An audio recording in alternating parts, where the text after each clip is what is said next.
Okay, so we should be back live. If you can confirm If you can confirm in the chat that it's indeed working and you're seeing it, so it will be awesome. It will make us very happy. We have the first game of Zurgo Bell Striker against Teferi, Temporal Archmage on the stream. Both players are undefeated, but they got a draw, so they have to play. Oh, it's 5-0-1. I 5-1-0? I believe they were 5. I'm not sure actually. I don't know. Yeah, they might be 5-1. Unlikely, but that could happen. Yeah, especially with Zurgo. I don't think Zurgo had a draw, so I can hear anything. No, he's trolling. Oh, I guess. Sure. Kappa. Yeah, right. Okay. All right. So they're still shuffling up for the game 2, where Zurgo got smashed Teferi quite fast with having a tangled wire, which really hindered Antonines in development and got the game done for A1. Yeah, I guess a turn 1 Zurgo every single game is a lot of pressure in some matchup. How does the dash work with the commander? Can you always play it for its dash cost?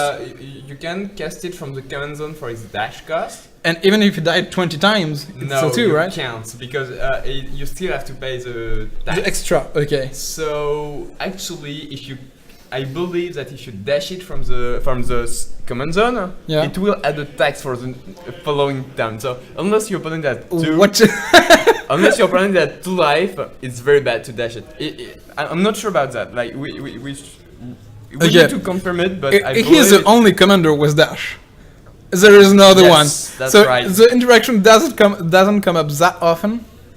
Yes, that's kind of weird, but well, I guess you pretty much always play it on turn 1 anyway. Like you really want a dash creature like dash creatures are good because if you draw them on turn 4, that still have haste, but you always have it in turn 1. Yeah, so you don't really care. Fine. You will go turn 1, go every single game. It's quite funny. It's an interesting EDH deck because usually the EDH deck are pretty more big stuff, a bit slow. Even the combo decks are pretty slow in this format. Yes, mono red aggro is a rarity in EDH, so that's why we featured Zurgo being at 5-1. That's very good result, and we hope it continues for him. The matchup seems good for him, and I believe Antonin took a mulligan. So yeah. So Colligan has dash, indeed. It's another possible commander with dash. We have Colligan. Well, if you want to play red-black, you have other options than Colligan, which like, might be a bit better. Red-black is not that great, but like Olivia or Grenzo are quite bit better. Yeah, Grenzo has a few instant wins, I think, as well, with tunnel vision and such. It's the ones that look at the card on the bottom, right? Yes, well, Tunnel Vision is a blue card. Oh, so yeah, fuck. You have quite a few, like Grenzo is a very, very versatile commander, and there are many ways to play it. There are combo decks, which have Doomsday, and you actually Doomsday from the bottom of the Doomsday pile with Grenzo. Or there are like some value or aggressive version trying to just use the ability to get free creature into place. Like there are various version of it. I see. So turn 1 Zurgo, what a surprise, and Anthony goes turn 2 top. It's a bit slower, and I'll move a bit the camera. We cannot release this battlefield. Yeah. So we have Sensei's Divining Top, a bit slow on turn 2 against Zurgo and HD, but boom, 26 on turn 2. That's a good pressure, definitely. The second ability on HD, not all that relevant, I believe. There are a few flashback spells on one Snapcaster, I believe, but I'm not even sure Antonin is playing them. It depends on his list. I don't know whether he's playing Prison or not, but that's usually what people are playing with Teferi, but maybe it's just a big mono blue control. Yeah, Teferi untaps permanent, if I recall correctly. Yes, it does. Like +1 is Sleight of Hand, and the -1 is untap 4 permanents. So there are a few combos with that if you have enough mana rocks. Well, mana rocks that produce a lot of mana, and You can get to... The Shane Veil, the unplayable card. It plays it? I believe there is you can combo and make infinite mana with it, and if you have infinite mana with Teferi, well, you can do you can kill in the same turn. I'm not sure but you can. Okay. Alright. So Mindsparker. Mindsparker. I didn't remember his name. It's a 3/2 for 3, I believe. First strike, which gets a counter when there is a blue spell that is cast by an opponent, if I recall correctly. Let's search for this. Yeah, I remember it was 8 cal like in the same cycle that Lifebane Zombie, but... No, 2 damage when an opponent casts a white or blue instant or sorcery. That's quite the specific card, but it looks very strong against Antona. Yeah, against Mono Blue, but it does have quite a bit of artifacts though, so it's not that... It's not the end of the world. Yeah, well, it is pretty good, like just having the... 3/2 for strike. Like, that's 7 damage turn, then 3 more turns if Ewen has nothing else, and it's very likely Antona only has 2 more turns. Yeah, so much jostling around. Antona just doing top, draw with top, and it might be a tad bit too slow, and you search for Force of Will! Force of Will with 3/2. With the Time Walk that doesn't untap. That's it, savor the moment. Well, can't really savor the moment when your opponent is hitting you so much damage a turn, so I get why he went for Force of Will.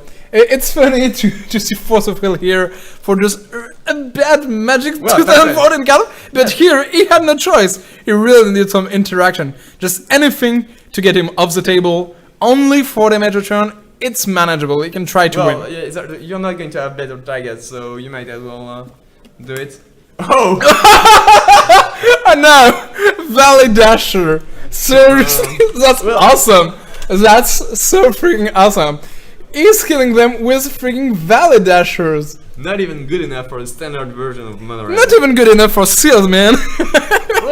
This is so awesome. Played a bit in limited, but not even that good. But it seemed actually pretty good in EDH because there are a lot of control decks that are not really trying to block, so the downside of attacking every turn is not that big.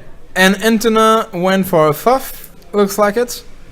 Fact of Fiction, I believe. Yeah, end of turn Fuff, and well, you can say the end of turn Fact of Fiction you lose, but that was 4 island 1 Jace. Yeah, and I think he got the islands. Yeah, so I don't know. You can cast Teferi, but it doesn't do anything. Well, it depends if you have Teferi by himself, doesn't do anything. But if he has something else, like you can cast Teferi for like basically 2 mana untapping 4 permanents. So yeah, still pretty good. Well, Jace wasn't a Fuff. That's a good thing. It's just not good enough against Mono 2/2 haste. Indeed. On the good side, playing Mono Blue makes that Dust Bolt pretty ineffective. Otherwise, having Lance Destroy when you're being attacked for 6 a turn, pretty rough, pretty rough. Yeah, I guess he has sort of a mana denial package, like Wasteland, Dust Bolt, everything you can find, Ghost Quarter even. Maybe not. Everyone plays basics in the edge, so Ghost Quarter is good only if you wanna really wanna destroy the manlands and Cradle, and even then you have enough good options in EDH that you don't wanna play it usually. Like you have Wasteland, Tectonic Edge, and Dust Bowl, or like Rishiden Pod does a decent job as well. So yeah, it looks pretty good when he gets to it, but here it's just not what he's searching for. And Searing Spear! Searing Spear, end of turn, you take 3, I don't redirect it to Commander, I don't care about him. I will tap 3 mana. What is this? Thunder! I was for 10 and that's matched, boys! That's how you win in Commander, man. You just go mono red aggro and kill them with 4/4 flying haste with Unearth. That's awesome. That's just hilarious. His deck is... It's the most awesome decks we've seen the whole day. We're just playing mid-run and stuff because Validasher, I don't care. It's just a moderate aggro. Like if you see that in modern or standard, you wouldn't be like so excited about it. But it's idiots. No one plays moderate aggro. It's really never been successful in the past. People have tried. They really have tried, but. Zergo really is a big push. I mean, having a 2-2 every single first turn without having to clog your deck with them. All his deck was 2 and 3 drops. Yes, that's a great curve. Because he knows he has a 1 drop every game. Yeah, that's just great.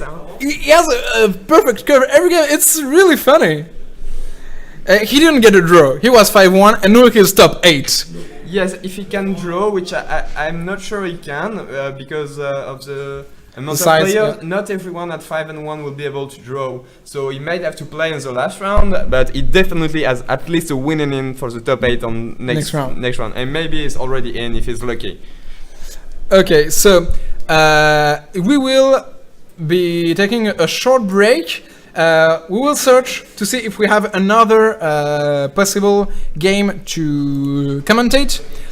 We will cut the stream in between the games. Yeah. You want me to bring the Zergo player? Yeah, if you can tell the Zergo player to come and see if there is another match. Yes, I will do that. Okay, so we'll have a short interview. I will tell you that right now. Now, between games, we will cut the stream as we're pretty short on the data usage with our cell phone. Yeah, because we're in with 4G. We are just using cell phone connection. We'll have to cut the stream. No more waiting music. No more cool screen. We'll just be completely cutting it, even though it will kill some of the viewership. Well, we have to do it for the greater good. I hope you are having fun watching this tournament. We're sorry for all the small technical hiccups. It's very funny, honestly, to watch this format. It's a breath of fresh air. It's a bit like watching. It's a bit like playing Cube. You have tons of interaction, interesting decision to make each game because it's interactions that don't come up often, and in the end, it really trains you to play better. Just like cubing helps you be familiar with more situations in Magic, EDH creates so many new situations that it helps you think about things you wouldn't have imagined in the first place. So it's really awesome to see these matches. It's really awesome to see this tournament, and with almost 180 players, it's really impressive to see how far this community has come. It's nearly as big as some secluded GPs 5 years ago. Nearly 200 players. I think we can break 200 players in a few months because the format is gaining so much traction. If anybody in the chat has anything to say, you're welcome. We'll listen to you and answer all your questions. I might have the standings for this round somewhere. I was too busy finding the connection, so I will try and find the connection, and the winner is coming. So, do you speak English? Yeah? Well, a little bit, or we can do it in French and I'll translate. Mets-toi pas trop loin du micro. Ouais. Bonjour, félicitations pour ta victoire. Merci. Très bien joué. Donc déjà, tu joues sur Go. Pourquoi tu joues sur Go? Honnêtement, c'est quoi ton plan? Alors le plan, c'était, j'ai pas joué depuis à peu près 8 mois à Magic. Ok. Donc j'ai pas vu le format depuis Commander 2000 l'année dernière. Là. Ok. Et puis du coup, je jouais Marat Elfball, Ezuri. Puis avec les débans qui sont arrivés, je me suis dit Ezuri serait pas mal, mais j'avais envie de changer du coup. Ok. So yeah, ask him why he chose Zurgo. Well, he didn't play Magic in 8 months. He used to play Marath. And well, with the new unbanning and everything, you wanted to try the Go again. Yeah, people are playing Sensei as Divining Top now. We thought it's in the game, and it doesn't do much against Zurgo. When you go Sensei as Divining Top, like I got a 2-2, you know, you got to do something. So yeah, very nice. Est-ce qu'il y a des choses en particulier à te dire sur ton build? En gros, c'est que des 2-drop et des 3-drop avec Zurgo. Je vais poser la question en anglais pour que j'en vois. So yeah, is there anything specific about your build? How does it work? Is it only 2 and 3 drops on Zurgo? Donc ma réponse, le haut de curve il est à 4, il y a juste un suspect, c'est le blast qui se kick, donc ça coûte 5. Ok, Burst Lightning quoi? C'est Burst Lightning? Burst Lightning, ouais. Ouais, ok. Donc après c'est du body, de la célérité pour 2, Ok. C'est beaucoup de... T'as quasiment rien à 1 en fait en dehors de Zurgo. T'as du burn. Il y a les burns, il y a les lightning bolt, chain lightning, et sinon après en drop 1 il y en a vraiment très peu. Parce que tu vas faire Zurgo à chaque game. Ouais. Ok. Up, ça tire, puis il y en a beaucoup, je sais plus. Okay, so yeah, the deck is pretty much a ton of 2 mana haste guys, some 3 mana creatures, some 3 mana cards, but it's mainly 2 and 3 mana, a very few 4 mana cards, a few 1 mana ones like Lightning Bolt, Chain Lightning, Jackal Pup, Silent Fire Drinker, and that's it. The goal of the deck is to go turn 1 Zurgo, turn 2 haste guy, turn 3 another guy, and find a way to beat you before you do anything. Est-ce que tu as quelque chose à rajouter par rapport à ça, par rapport au tournoi? Là, tu vas sûrement faire top 8. Donc, est-ce que tu as quelque chose à rajouter? Ok. Donc a priori, les packs ne sont pas du tout adaptés. Ouais. Genre, j'ai juste perdu contre Marat, j'avais 10 landes, 4 cartes actives. Et la game d'après, j'avais 2 landes et 15 cartes, donc j'ai perdu. Ok. Je l'ai mis à 2 à chaque fois. Mais Et tu as pas tué. Ok. Okay, I see. So yeah, the players are not ready for Zurgo. They don't have answers. They don't have much life gain as well. Don't see anybody having Kinshin things in the decks or anything. So yeah, people are not ready. So it's going very well. He just lost to Marath with 2 very bad games like Mana Full, Mana Flood, and not really much action, even putting him to low life points. So yeah, it looks like a pretty good choice for this tournament. Merci beaucoup. Bonne chance, parce que on va sûrement te revoir dans le top 8. j'espère. Et puis, à plus sûrement. So yeah, we have another feature match for the round. It will be a win and in, likely, for 2 players who were undefeated. 5 wins and a draw. I'm not entirely sure. Julien is setting it up. He's making the players move, updating the overlay. So we will be back in a few seconds with another game of round 7.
We are back. It's loading.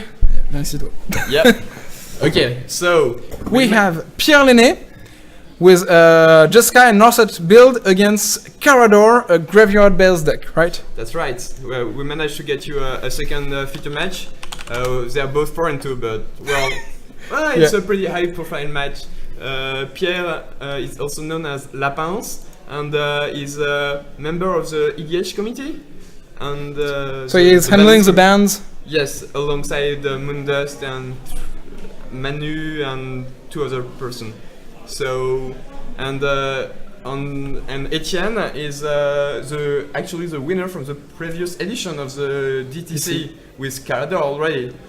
Okay, so we have 2 pretty famous part of the French EDH community, and Carador is junk. Yes, Junk commander like Doran, like Anafenza, but with a very different focus. It's really focused on getting creatures in the graveyard, casting him for cheap, and then getting creatures back, reanimating things, I guess. Yes, also plays a reanimator package. Basically, you have 2 ways of winning the game with Carador. You can value your opponent to death, recurring infinitely, flashback marauders, reclamation sage, and deal with everything they have. Or you can combo kill them. You have an infinite combo in the deck, which is based against around Boneweaver Giant. What? Yes, that's a dicey one. It is quite a bit complicated, but basically, if you manage to get a sacrifice outlet, infinite, like Visceracia, for example, with another creature, any creature like a Llanowar Elf, and Academy Rector, you just win from this spot. Okay.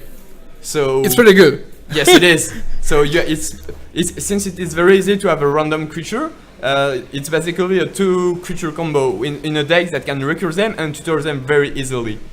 Okay, so it looks very strong. Etienne went for Eldamaris Call to get Ethan. It doesn't have a 3rd land, but he has Ethan, so he can get another 1 mana ramp into a few things. Yes, there is also cards such as Weathered Wayfarer, which are great since he's missing his land drop, to be able to tutor super powerful land such as Gale's Cradle. Yeah. So I guess if he has it in his deck, he's gonna search for it. I assume it depends. Like if he wants a 4 mana on the very following turn, well, I guess he has 4 mana. But if he gets the Wayfarer, but we only have 4 green mana, so it depends what he wants to do.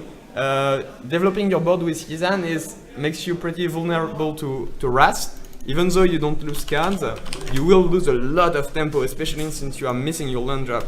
So that's pretty tough. But Pierre doesn't seem to have much interaction despite being a control deck, so that's very good for Etienne. Yeah, it's really, once those creatures hit the battlefield, I guess it's pretty hard to interact with them. In Jeskai you have lots of counter spells, maybe Source Plowshare, Bolt. Yes, you have a few removals, but outside of the first few ones, like Source Plowshare, Bolt, and Pass to Exile, then the level drops very fast. So you can't really play like 8 Source Plowshare effects and having them being all the good. Soon you're starting to play Oost and Sunlands and yeah. Yeah, it's pretty dicey.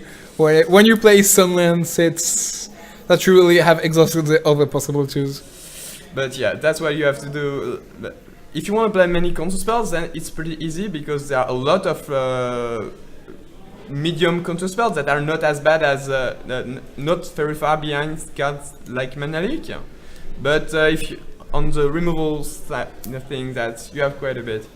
So with Flare, taking care of Elvish Mystic and Wayfarer, but Yizan survives and Etienne gets to have the mana, so he can activate Yizan once again after the Whiffler resolved.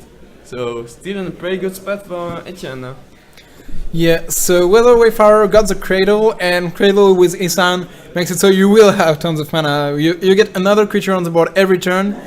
Even got Tidal Scholar to get some interaction with Pierre's hand, which is Negate, Spell Pierce, Dig Through Time, Counterflux, and an Elspeth. I believe it is looks like an Elspeth if it's a 6 mana Elspeth, That's very good. Like it's tough for like it makes Pierre very vulnerable to the combo kill, but it's a very tough card to beat for Etienne on the fair side, unless he can have enough of a board and play something like Horse of Pontiff. The creatures are pretty weak, so getting through an elf-path just not gonna happen. But Etienne took dig through time, and it makes it so Pierre will have trouble refueling his hand.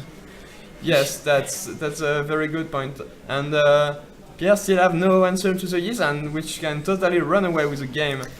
On the other hand, if Pierre has a land and can play Narset, Narset in this deck can have pretty insane flips. Right? Yes, but since Etienne has the upper hand, he can if he waits for the activation of Yizan, for example, then it doesn't activate it just yet for 3. Then he can just get Flashback Marauder and deal with the Narset if he plays it. And if he doesn't play it, get something else. And it's a win in both cases for Etienne. So... Flashback Marauder, right? Flashbag. Flashbag.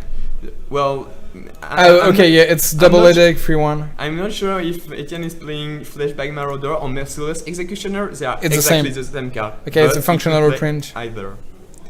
We got the old Brain Maggot, who I forgot the name of. Mesmeric Fiend gets countered by Counterflux. Yeah, might as well use the mana as most efficient way possible. And Etienne has a Wasteland, but opted not to use it. So I guess it's not the 6 mana Elspeth. It must be the 5 mana one. It might be because I saw Horse of Pontiff in Etienne's hand. So if he casts an Elspeth, then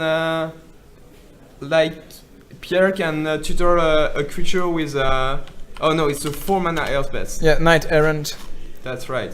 So if he has a 6 mana Elspeth, it was great for Etienne because he could just kill it at the end of turn. Well, getting another creature, Horse of Pontiff, killing the tokens and swing at 5 on Elspeth. But yeah, he will go search for a 3-drop. Are there any specific value 3-drops he would want to go for here? Maybe Eternal Witness if he plays that. Reclamation Stage doesn't do anything. Wood Elves because he seems to have mana problems. And Wood Elf, it's tutorial the forest? Yes, put forest into play. What else? Finanter doesn't do anything. Yeah, and I was looking at the Wood Elves. There was also Sin Collector as an option, since if he had a powerful non-creature spell in hand, since Pia has a negate. But yes, Etienne is in a very good spot. Like I'm not sure how many cards the Pia still have in hand, but if he has only the negate, then Etienne can kill the Elspeth pretty easily and. Yizan just running away with the game. Yeah, the card advantage from an unanswered Yizan is pretty big. It's funny how this card never made a splash in Standard, but in EDH, where you can play so many powerful one-off, and you can throw so many powerful cards, it becomes a really, really good one. Well, it's easier to make more mana so that the activation is easier because 3 mana is a lot, with Cradle it's not that much. Yeah, mana doesn't seem like much of a problem in this format. You can have tons of mana. Yes, you can have. Oh, that's one ugly Knight as a Reliquary. Come on, man. Have some respect for the game. This is the famous. It was a dual deck one, and come on. I'll show it. People are curious. No. It's true that it looks a bit weird. No. Okay, I'll put the original. Yeah, that one is so great. Like. The other one is a bit weird. They put this artwork back from Modern Masters. It's funny, they had an alternate art which they didn't use anymore after this. Well, yes. For some they did keep the alternate art for like Kiki-Jiki. Yeah. I still like the old one better, but yeah. The new one is powerful, you know. It's not as bad as the Knight of the Reliquary, but I still like the old one better. Yeah, it's like Click. Like I really like the old Click. It has some kind of charm that the new one doesn't have. So it seems that Pia has now 2 tokens and it was for the Narset. Narset? An art set which is pretty well protected from edict effects now.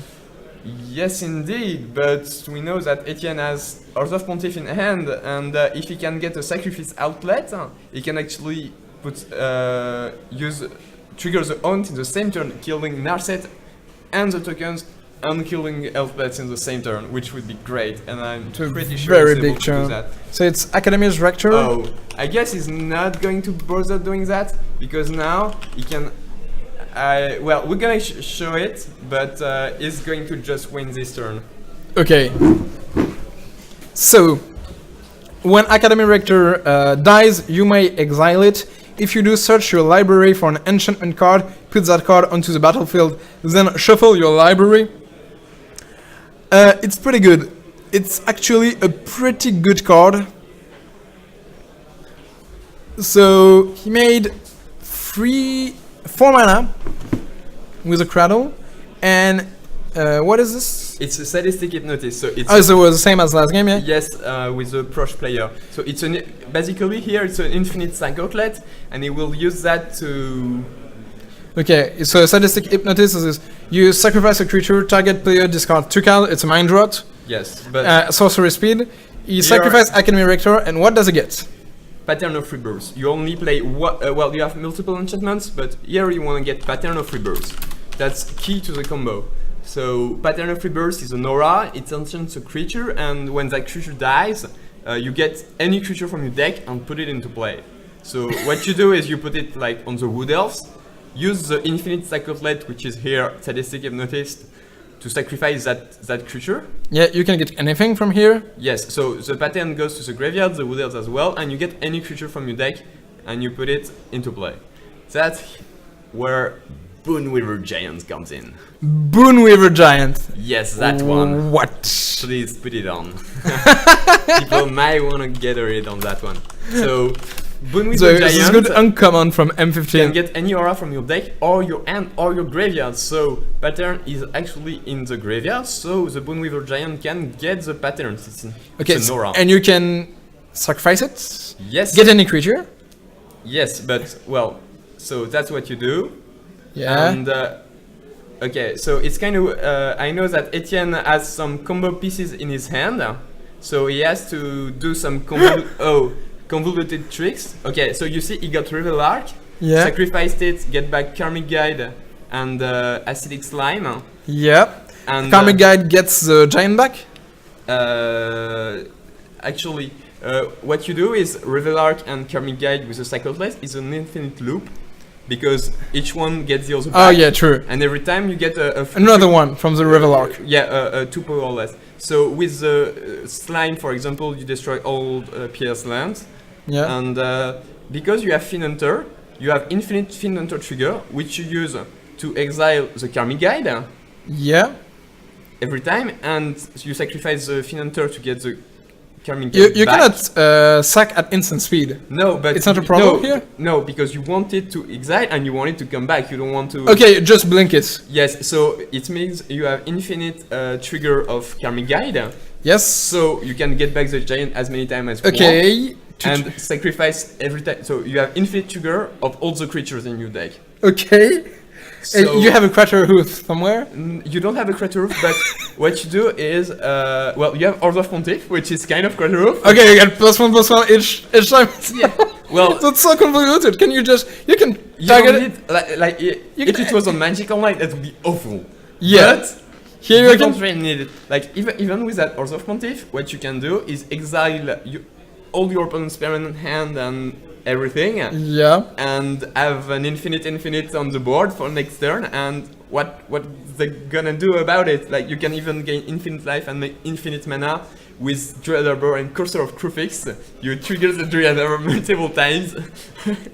Okay, why not? So yes, you don't need to, like, if you play something like Siege Rhino, you're gonna win in this very turn. So, yeah. Unless you are exactly at the 5th of extra turns, that shouldn't be a problem. And if you have Order of Pontiff, you can get infinite +1/+1 and kill in the same turn. But you need a creature that can attack this turn. True.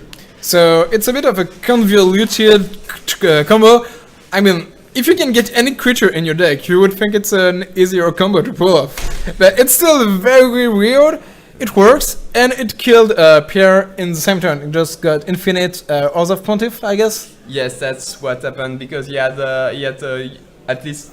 Oh, I guess he then couldn't attack because it was that. I'm not sure if he could attack. Yeah, a few creatures, I think. One elf, like the Wood elf. No, he got sacrificed. So I don't know if it could. Yeah, but another one. Maybe it doesn't matter because Pierre had no way to win from there. No hand, no permanent. Etienne had infinite life. There's just no way you can win from here in any spot. So. okay. Like, even if Pierre was at infinite life, you have Carrion Feeder in the deck, so you have an infinite, and well, yeah, you can handle fix. You can handle it from here. yeah, that's So they shuffle it back, and Pierre is mulliganing. Etienne is Etienne is actually mulliganing. taking a mulligan. I saw him keep Survival of the Fittest in his hand, which is an extremely powerful card in this deck, but this is not the best matchup for it because it can get countered quite easily because of Pierre's many counter spells. Yeah, negate, spell pierce, and everything. We saw a few ones. Especially on the draw, where you have way more counter spell up. But if Etienne has enough mana, it's a Lenoir of Oh, yeah. 7th foil, 7th edition foil, I believe. I'll try to find this one. Okay, indeed, pretty good one. Because it's the only way to have it black border, right? Yeah, if you wanna. If you want this artwork. Yeah, I'm not a big fan of this artwork, but it's still fine. The red head artwork. So with the common tower, Etienne has his elf, and Pierre just plays Sulfur Falls and Sego. I'm gonna imagine it's a Tundra on the left, it looks like it. There is a bit of black here. Tundra and a Sulfur Falls. Yeah. So Etienne goes for Marsh Flats, and he brute forces. No, he doesn't go for It's a survival. brain maggots. Maggots. No, you don't want to play to run the. Yeah, the if you have survival. protection, it makes sense Yes, to. the brain maggot is great. Even if Pierre can get back his the card it exiled, it will take him mana and the card. So it Etienne might have an opening for the survival, or maybe he can just wait to have like 5 mana. Because in EDH a lot of counters are taxing, so it's like mana leak, miscalculations, spell pierce. Yeah. There are alt counters, but not that many. So sometimes you just get them and they have only taxing counter spell, and if they want to counter it, they have to use 2 counter spell on it, which is a great deal for you. Yeah. So this is the FNM Brain Maggot, maybe the most disgusting art of the last few years.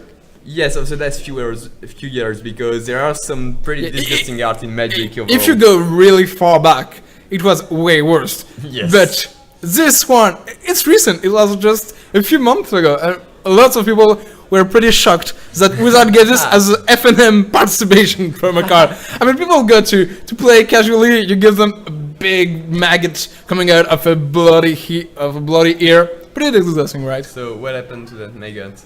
I didn't. I think it was a judge call, Oh, and I'm pretty sure Pierre was curious how the flickering works, if he kills it in Yes. response. I think it Okay. was about this interaction. It comes up often, but yeah, the wording changed. Yes, let's say Pierre has a bolt in hand, and if he lightning bolts the brain maggot in response, Etienne will get to see his hand, Yeah. but not take any card. He takes it, but it never leaves his hand. Yes, yeah, it, sure. it just But yeah, if don't it work. was a mesmeric fin and you bolt it in response, Etienne actually gets to take a card, and that card will never come back. It's not the case with brain maggot because of the new wording. It's the same thing as the Banisher Priest. Banisher Priest and Fin Hunter is. No, like not Fin Hunter. Yeah, well, yeah, the Fin Hunter works with Exile forever, and Yeah. Banisher Priest doesn't. There is a Oblivion Ring, Banishing Light as well. I see. So. Okay. And Pierre is really pondering his answer to this brain maggot. I really think he doesn't want to show his hand to Etienne. And that will Wow. be in response to trigger Fire Ice. Small kin 2 for 1, the electrolyze part. Yes, well, you don't get to draw a card, but you kill 2 creatures with it, and as I said, Etienne is got to see Pierre's hand, but doesn't have. Yeah, well, let's see the hand. So we have Counterflux, Remand, and 3 lands. That's pretty harsh. If That's good. That's Yeah. not great. he will have Counterflux up starting next turn. For every single turn, he will have Counterflux up. But Wow. Skullclamp means you can't even let a freaking elf resolve. Well, you kind of have to. You're not gonna counter every single elf, but yeah, that's gonna be pretty tough, and Pierre's gonna have to draw some way to deal with it, or hope that Etienne doesn't draw very many elves in the future. Way better this way. The good old Skullclamp. Oh, +1/+1 is so strong. Let's put +1/-1. What could go wrong? I don't know. You tell me. A pretty funny Magic card. Yeah, it's banned in as many formats. No, it's less banned than Treasure Cruise. Treasure Cruise is restricted in Vintage. Skullclamp isn't. That's true. Technically, it's not the Well- most broken card of the modern era. I guess the Treasure Cruise is a big goal in Standard. Well, Skullclamp was not in his time. True. It might be a bit broken. I don't know, maybe. So we got Sensei's Divining Top coming from Pierre. Timely draw with a few fetches in hand. And a blood. Which one? Blood Crazed? The Vampire. No, it's Blood Throne Vampire. Blood Throne, yeah. So it's a pretty bad card, but it's just an infinite cycle plate, which allows you to make your combo works with Academy Rector and the whole Boneweaver Giant thing that we saw in the previous game. And yeah, that's not a great one, but that's a 2-mana one, which helps to get it with a Bursting Pod and Yisan, so you have some variety. Yeah, and with Skullclamp it was a build your own divination. 3 Yeah, mana so- draw 2. So it was also a card advantage engine. Yeah, so Pierre remanded it. If Etienne had the combo in hand, he wouldn't sacrifice it, and if he didn't, it was just a divination that puts a creature in the graveyard, which is great for Calador in the long run. Like the Calador deck doesn't actually cast its general all that often, but it's pretty important to have it because it means that if you keep trading resource with your opponent and your opponent doesn't counter or doesn't put pressure on you at the same time, in the long run you're gonna win. So that's very good. So Pierre drew a miscalculation, which is pretty strong, but Yeah, especially since Etienne had a land in hand but didn't want to play it to bluff the absence of mana. well, like I believe Pierre doesn't have anything here. He has Counterflex in hand, Which but, can I cast? but Etienne can resolve his survival of the fittest that we talked about earlier. That's actually a good play from Etienne that didn't actually wanted to have the counter casted on the On the survival. on Yeah. the vampire. So yeah, he baited the miscalculation without playing the land, and the miscalculation resolve. No, he knows all of Pierre's hand because I Pierre had believe, yeah, yes. it's 2 lands. So unless Pierre is very lucky and has a spell snare or a spell pierce in the top 3 cards of his library, or I guess a daze, but I don't believe he played daze in a control deck with a 6-drop as the general. But I guess Force of Will would do the trick as well, but that would leave him with not much in hand. I'm pretty sure he has 1 land and 1 Counterflux. So yeah, the survival resolved. And Pierre is in a world of hurt. Unless were there anyone? Were there? He plays it, I guess. Werther would be very good here. I believe he plays it. Like Disenchant is a strong effect in EDH, and You can have a and random if you 2 for play, 1. and if you play red, then it's just better than Disenchant. Crimson Zenith for 0. So Etienne wants mana, which means he probably have creatures in hand, which is great with survival of the fittest. Yeah, and getting a Dryad Hour is pretty nice when you have Skullclamp on the board. Yeah, well, maybe he doesn't have anything and want to just Draw Night Whisper, like. So, Yeah. Crimson Zenith turning into Llanowar / Night Whisper / Primeval Titan / Reclamation Cell. Well, A pretty good card. pretty good, yeah. Pretty strong magic Pretty card. good. So he gets a Dryad Hour. I think the time got called in the round, but I'm pretty sure the players will have a few more minutes. Yes, it's a good extra time. I asked Judge before moving them to the feature match area. They will get extra time because of that, and they also got a judge goal, which should probably give them extra time as well. So Okay, we so still have a few turns.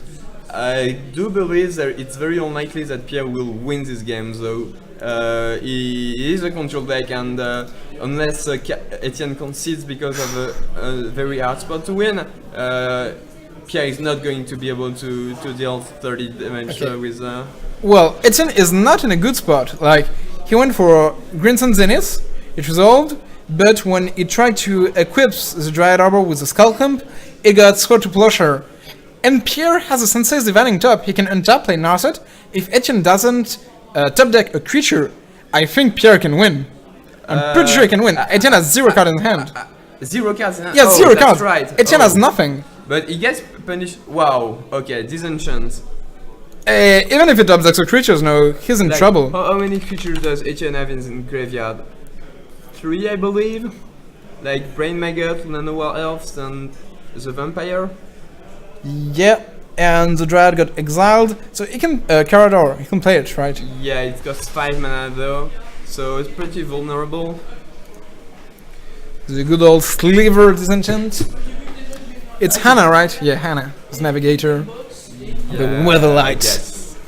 Good old times.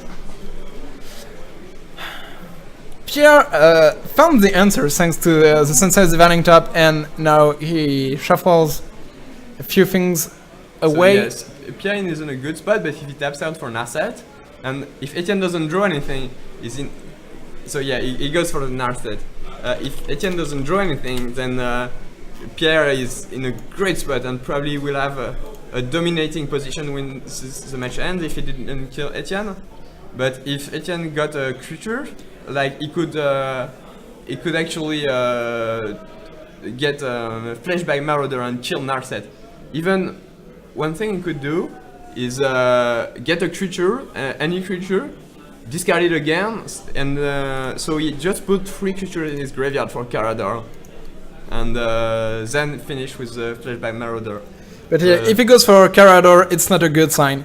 Pierre has a Sensei's Dividing Top to see what he gets with Narset. He can take pretty good decisions. That's pretty good, pretty powerful effect.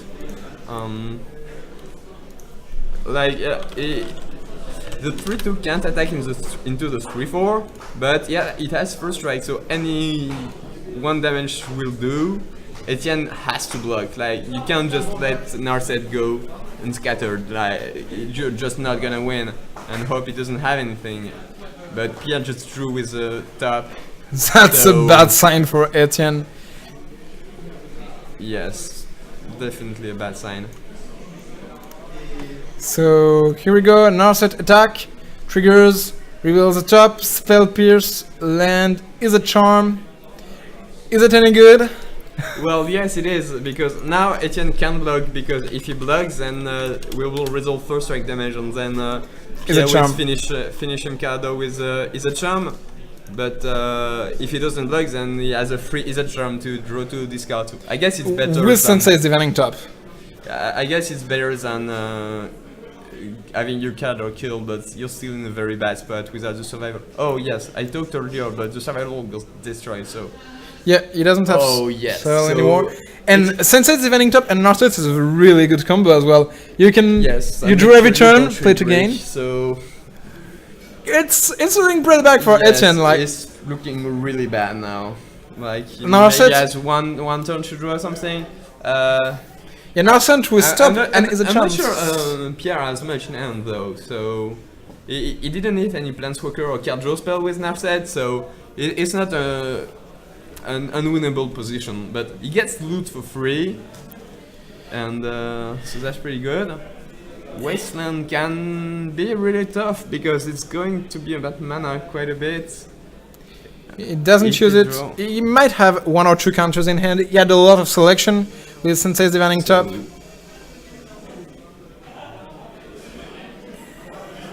What do we have? One Lanuel. So Yeah, he has the right to play it thanks to Carador. One draw 2 cards, that works. That's a good start.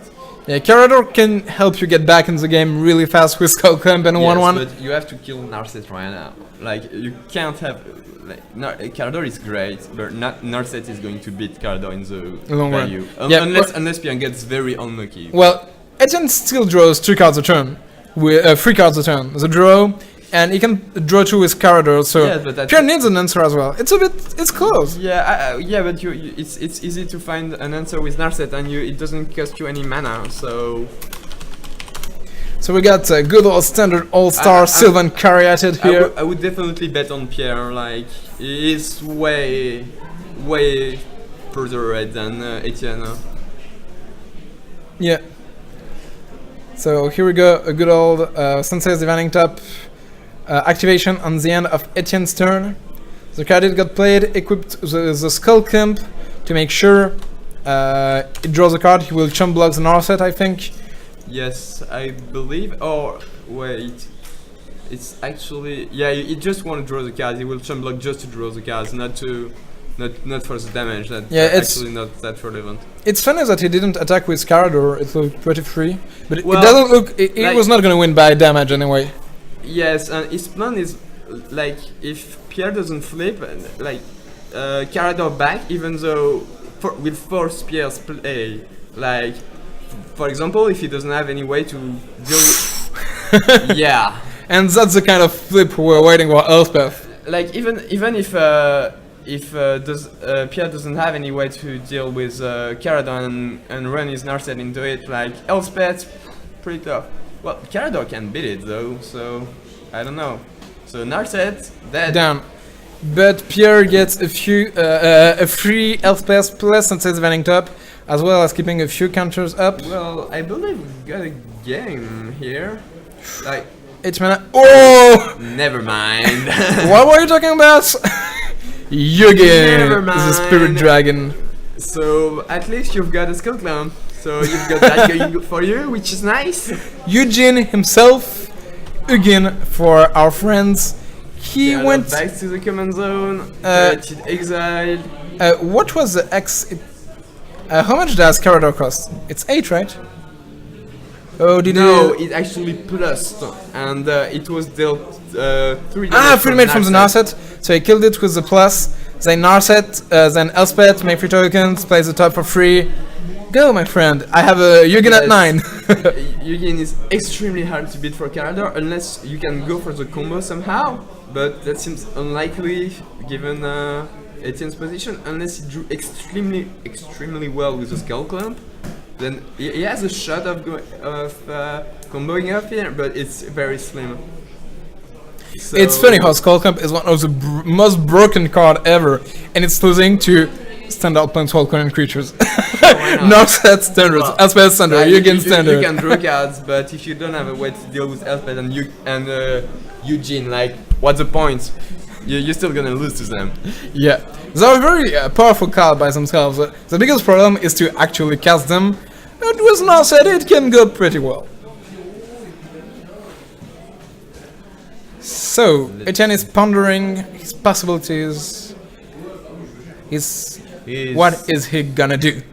I don't know, like, it's pretty tough, but he definitely wants to get the combo. What does he have in hand? It looks Can like you a see? Boonweaver Giant, Well, that or a Ranger of can be Eos.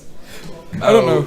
Both cards are played in the deck. Like, both are pretty good because Ranger, I think. I think it's a Boonweaver Giant. Like, you can't really cast it because otherwise Yugen will just exile it and you can't combo off anymore. But that means that if you, let's say Pierre has no counter spell, which is a possibility. Well, he the plays Force many of Will cards. is in the graveyard, Yes. and he has no mana, so... Yes, not this turn. Okay, later. Like, if he can find a Sacrifice Outcast and then outcast the Boonweaver Giant, then he wins. Because the Boonweaver Giant will get the pattern of Rebirth, and you can sacrifice the Boonweaver Giant to start the combo. But yes, you need to Pierre not to have anything and get a Sacrifice Outlet into play, and there is a again we can just kill it. So I don't know, like, you need to have, how much mana does he have? 7, I believe. So that a Riscal and a sorcery. speed to avoid counter spell. So actually, we got a game like Yeah, Edamari's Call, perfect tutor for a creature. Etienne got the combo in hand now, but he's gonna lose pretty fast and is will be punished very hard for missing the combo one turn. Like maybe he's actually going to go for Primeval Titan. That wouldn't be. Prime time, but he lacks a mana, right? Oh no, he has Caryatid. So it's time for prime time. Yes, so now we can have the mana to.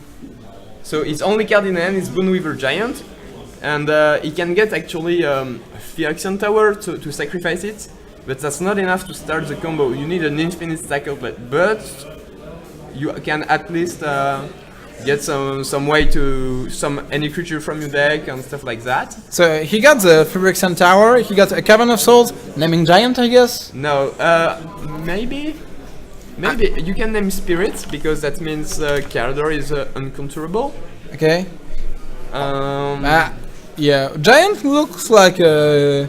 Well, I don't know, it depends because if your Boneweaver Giant gets countered, then you can just replay it with Carador, but that's quite slow. Yeah, he's gonna be dead, I think, before Carador that. only died one though, and there are a few creatures in the grid. Well, not that many, but he has many lands, so I don't know. So yeah, people who are not familiar with Duel Commander, no, Primeval Titan is not banned in Duel Commander, it's only in multiplayer. In Duel you have all, you can play 6/6/6 every day. Yes, like, it is a very good card in the format, but it's absolutely not close to being banned. Like, it is not even on par with the most powerful cards in the format that some cards might be in discussion for ban, but Primetime definitely isn't. Yeah, when you have Earthcraft in the format, Primetime is not the most broken thing you can do. Earthcraft's actually not that dominating. Like, you can argue about cards like Skull Clamp or Survival of the Fittest, which are super powerful cards, but Primeval Titan is 6 mana in a format where people play 4 Spike and Mana Leak, and sure, well, it's still a good card, but it's just not the be-all and all of the format. yeah, definitely not. And people have more interaction in a single player, and Primeval Titan is very powerful when your opponent doesn't. Like in multiplayer, that happens very often, but not that much in 1v1. So, It's Pierre's turn. He's going to kill the Primeval Titan with a Elspeth minus. Attack Etienne for free with the tokens. Maybe Yugin minus to make sure Etienne doesn't get a chance to draw his Caryatid. well, I can sweat an yes, ultimate. Yes, the ultimate would be very good because he will probably have enough counter spell in hand from the ultimate that he can win with Elspeth's ultimate. Yeah, well, he's really far from Elspeth's ultimate though. She's only at 2 loyalty. So we have a Wasteland on Cavernous Souls and a Tectonic Edge, I guess, for the Phyrexian Tower. Yeah, so Etienne got punished very hard for getting prime time. I don't know if Pierre gonna let him untap, but I wouldn't advise so because unless he really wants to keep his 7 mana ups, I don't know. I guess Phyrexian Tower, you will see it coming when you need to destroy it. At the moment, sacrificing Karatigans just drawing draw 2 cards and actually give him 2 free mana because you have the Caryatid which makes 1 mana and from the Phyrexian Tower. So 2 cards and 2 mana is nothing to sneeze at, just using your deck edge right now. Well, you know you don't have that many other good targets in the deck because Credo is not good, Cavern is already gone, so yeah. And here we go, we see, I guess, a Boneweaver Giant. I don't know, like, if he goes for Boneweaver Giant, Pierre can destroy the Wisp, the Phyrexian Tower in response, and then you don't do a whole lot with the Giant and get exiled by Eugene. He doesn't have Eldrazi Conscription? No, you don't. And that wouldn't even work. Like, Eugene is threatening ultimate on the next turn, I believe? Eugene ultimate, yeah. Yeah, so and you can also put all permanents in play with Eugene, and he plays a lot of Planeswalker to go with well, he doesn't have very many that are more powerful than those two, but still. Yeah, he might have a few things to play, another Elspeth, something. Well, he cannot play another Elspeth, but... No, it was in game 2, the other Elspeth. But yeah, he has the other aspect. Probably a Johnny Vengeance, maybe some Chandra. Like I've seen people play the copy spell Chandra because you have a but I don't think in his list. But if when you play Time Warps, then it's pretty good to have a copy spell effect with Planeswalkers. I see. So Carador tries to come in, he gets counterfluxed. It's a verb. Yes. And I guess, yeah, Pierre wanted 2 counters for Carador because Etienne can try to recast Carador this turn, maybe. He had 4 mana, so the next time it costs 6, he has them. Yes, but you really, when you cast Carador, you really want to have the mana to cast another creature right away. Wow. And that will be a hard cast Revel Arc. Dismiss. Yeah, that was 7 mana for 4 and 3. That's... Yeah, so that makes sense. Do not use a Technique Edge if you have Dismiss in hand. You really want to leave it up. That totally makes sense now. So Pierre gets an Elvish Mystic, which is not nothing with Helcam, but Pierre will get to ultimate Eugen. And ultimating Eugen looks pretty strong against Etienne. He will be back at 36 with a few cards in hand, tons of lands. Etienne still have Pierre was out of counter spells, and Etienne was still has some way to get to the combo. And if he wants to ultimate, then he cannot kill the Elvish Mystic, and Pierre gets to draw more cards. So here is he Eugene ultimate. It depends how many. Like if Pierre has a really bad Eugene ultimate, which can happen, those control deck play a lot of lands, and there are some cards that are not very relevant. Like, well, this Ajani Vengeance can actually kill the elf to stop him from playing. Well, that's a lot of lands. That was 5 permanents in the 7 cards of the Eugen ultimate. Yes, full lands. But let's say, well, another land. He can scry. Like, even if he has a single out counter in hand, that would probably be enough to seal the deal. But yeah, especially since he can kill the Mystic anyway with the Vengeance. But like you're still in a spot where if Etienne top decks an infinite Psychoblade, you're gonna lose if you don't have an out counter spell. But yeah, no, that's quite an interesting game. Really. Yeah, he still has Sensei's Divining Top to search for it 3 cards deeper. Well, if you really want to destroy that Phyrexian Tower right now, well, maybe not, because now there is no big threat. So I think he had a Temple of the False God somewhere. Yes, he did put that into play from the Eugen ultimate. So he really has access to a ton of mana. If he has a card drawer and... whoa, I didn't know that illustration. It's the one with Kiora. It's a False God, right? Sure. So yes. This is why they made it in the dual deck. Still like the... Original? The Scourge one better, but... it's the Karana. Karana Temple. I see. Etienne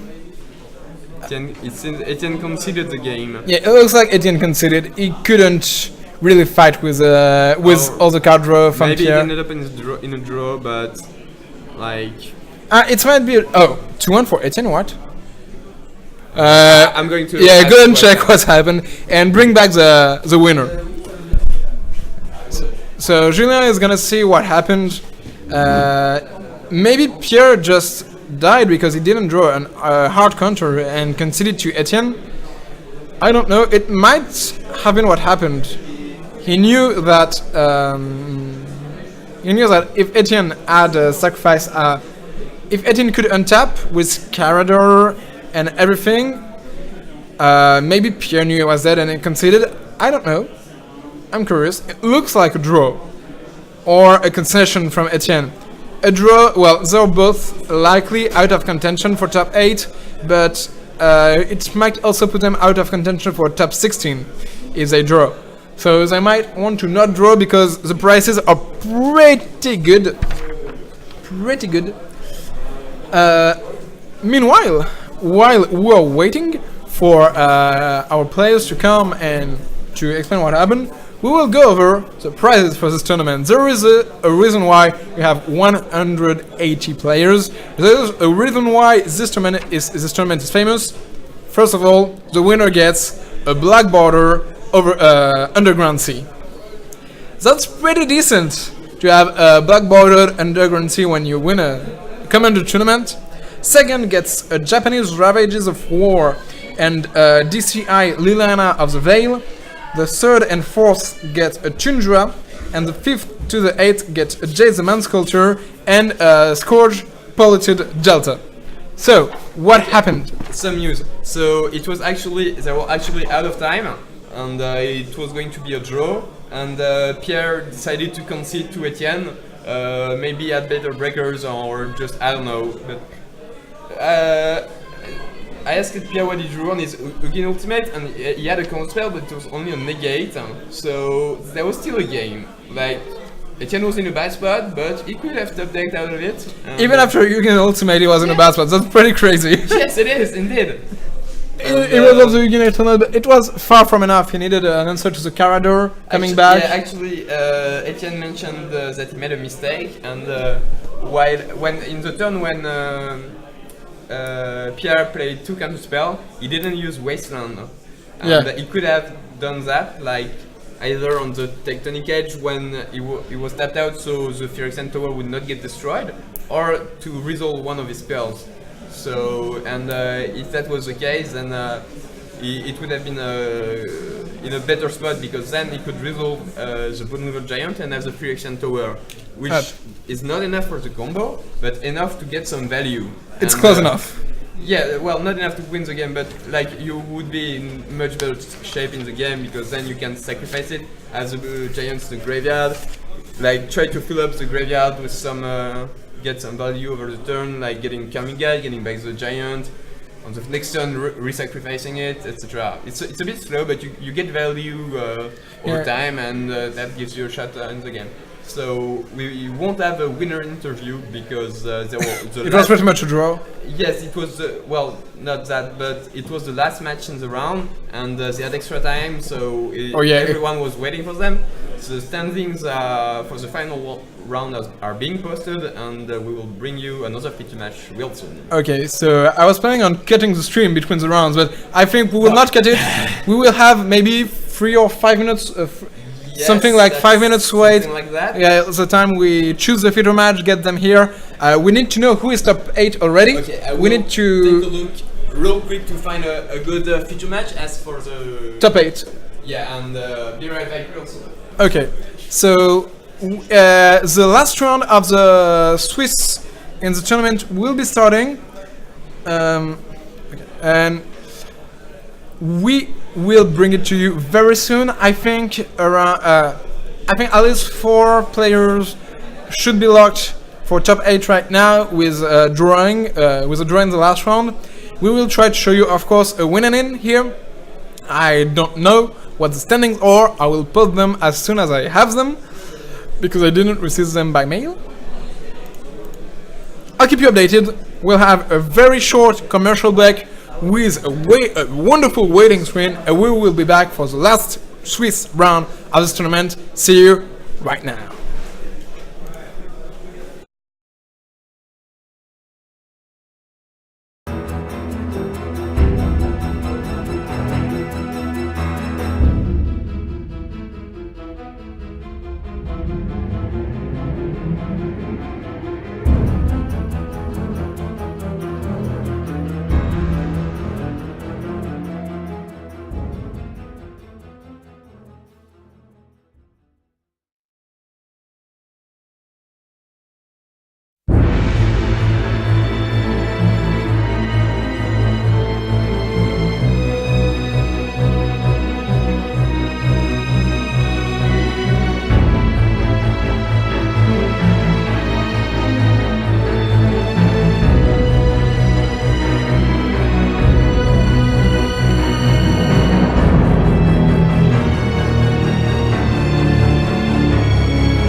All right. So tell us what's up.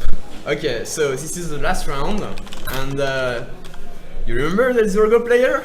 He has to play, he cannot draw in, so we got him in the feeder match. Oh, he's back. He's running back. Indeed. So people who are X01 might still make top 8. Okay, so we have Laurie Risbeck in first place playing Marat, and Vivien Massé in second place, both with 19 points, so 6 win and a draw. They, I believe They drew together. No, they already drew together last round, so they Yeah, they drew together last round, so yes, no, they will not but play together. Table 1 and 2 drew, so I believe they both drew. And Okay. so that would make Laurie with Marat, Vivien with Click, and Florian Chaminade Moodnust with Yizam, and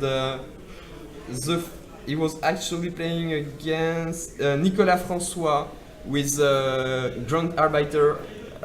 So those are the top 4. And they are likely locked for top 8. They all Very, very good tiebreakers.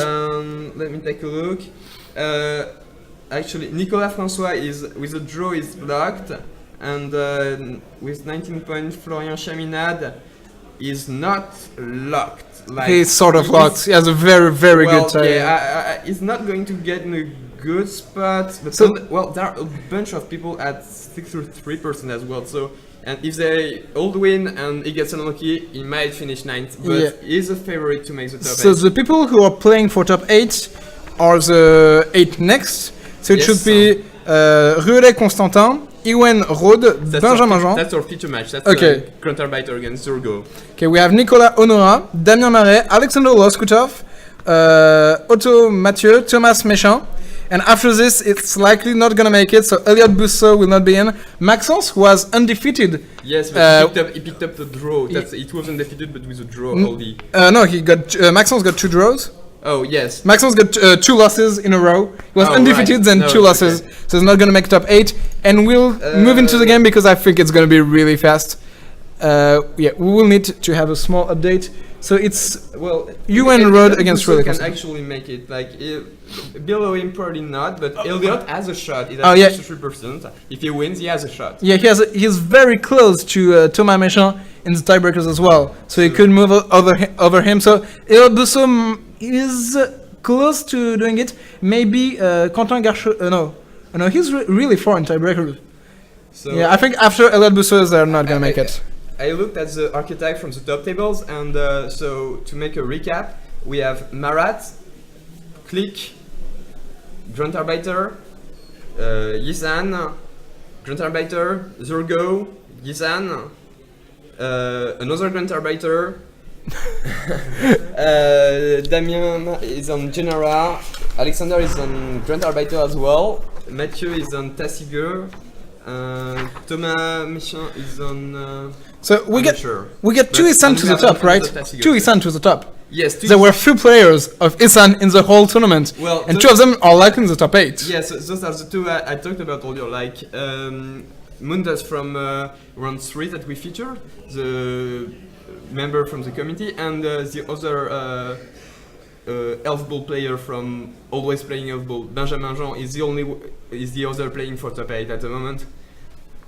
So Here they are playing the last round because they cannot draw X11 will it's not a lock to make it. There are too many No. players yeah. already at X11 or close to it. 179 players and 10 people at the buy in round 1. There were trials yesterday, and people won the trial at the 1 buy today. So that kind of adds more player to the field.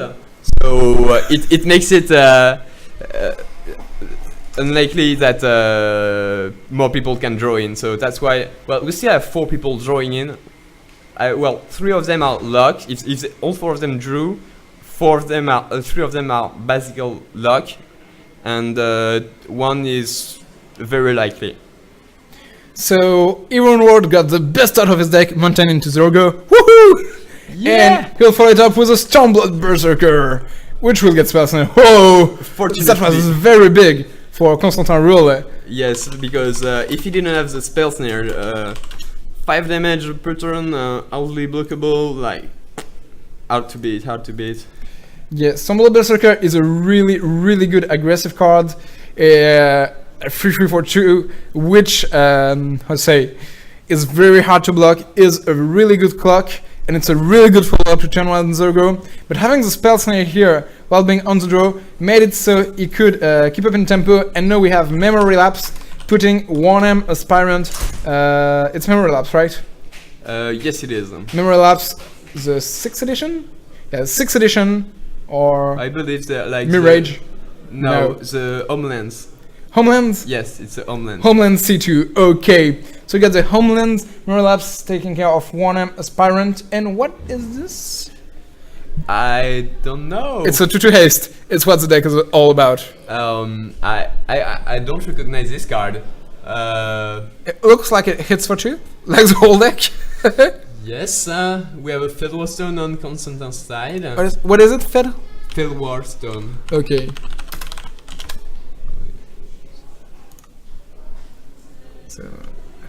So it basically make one colorless mana since A1 is playing red and yeah, Constantine is playing red-white.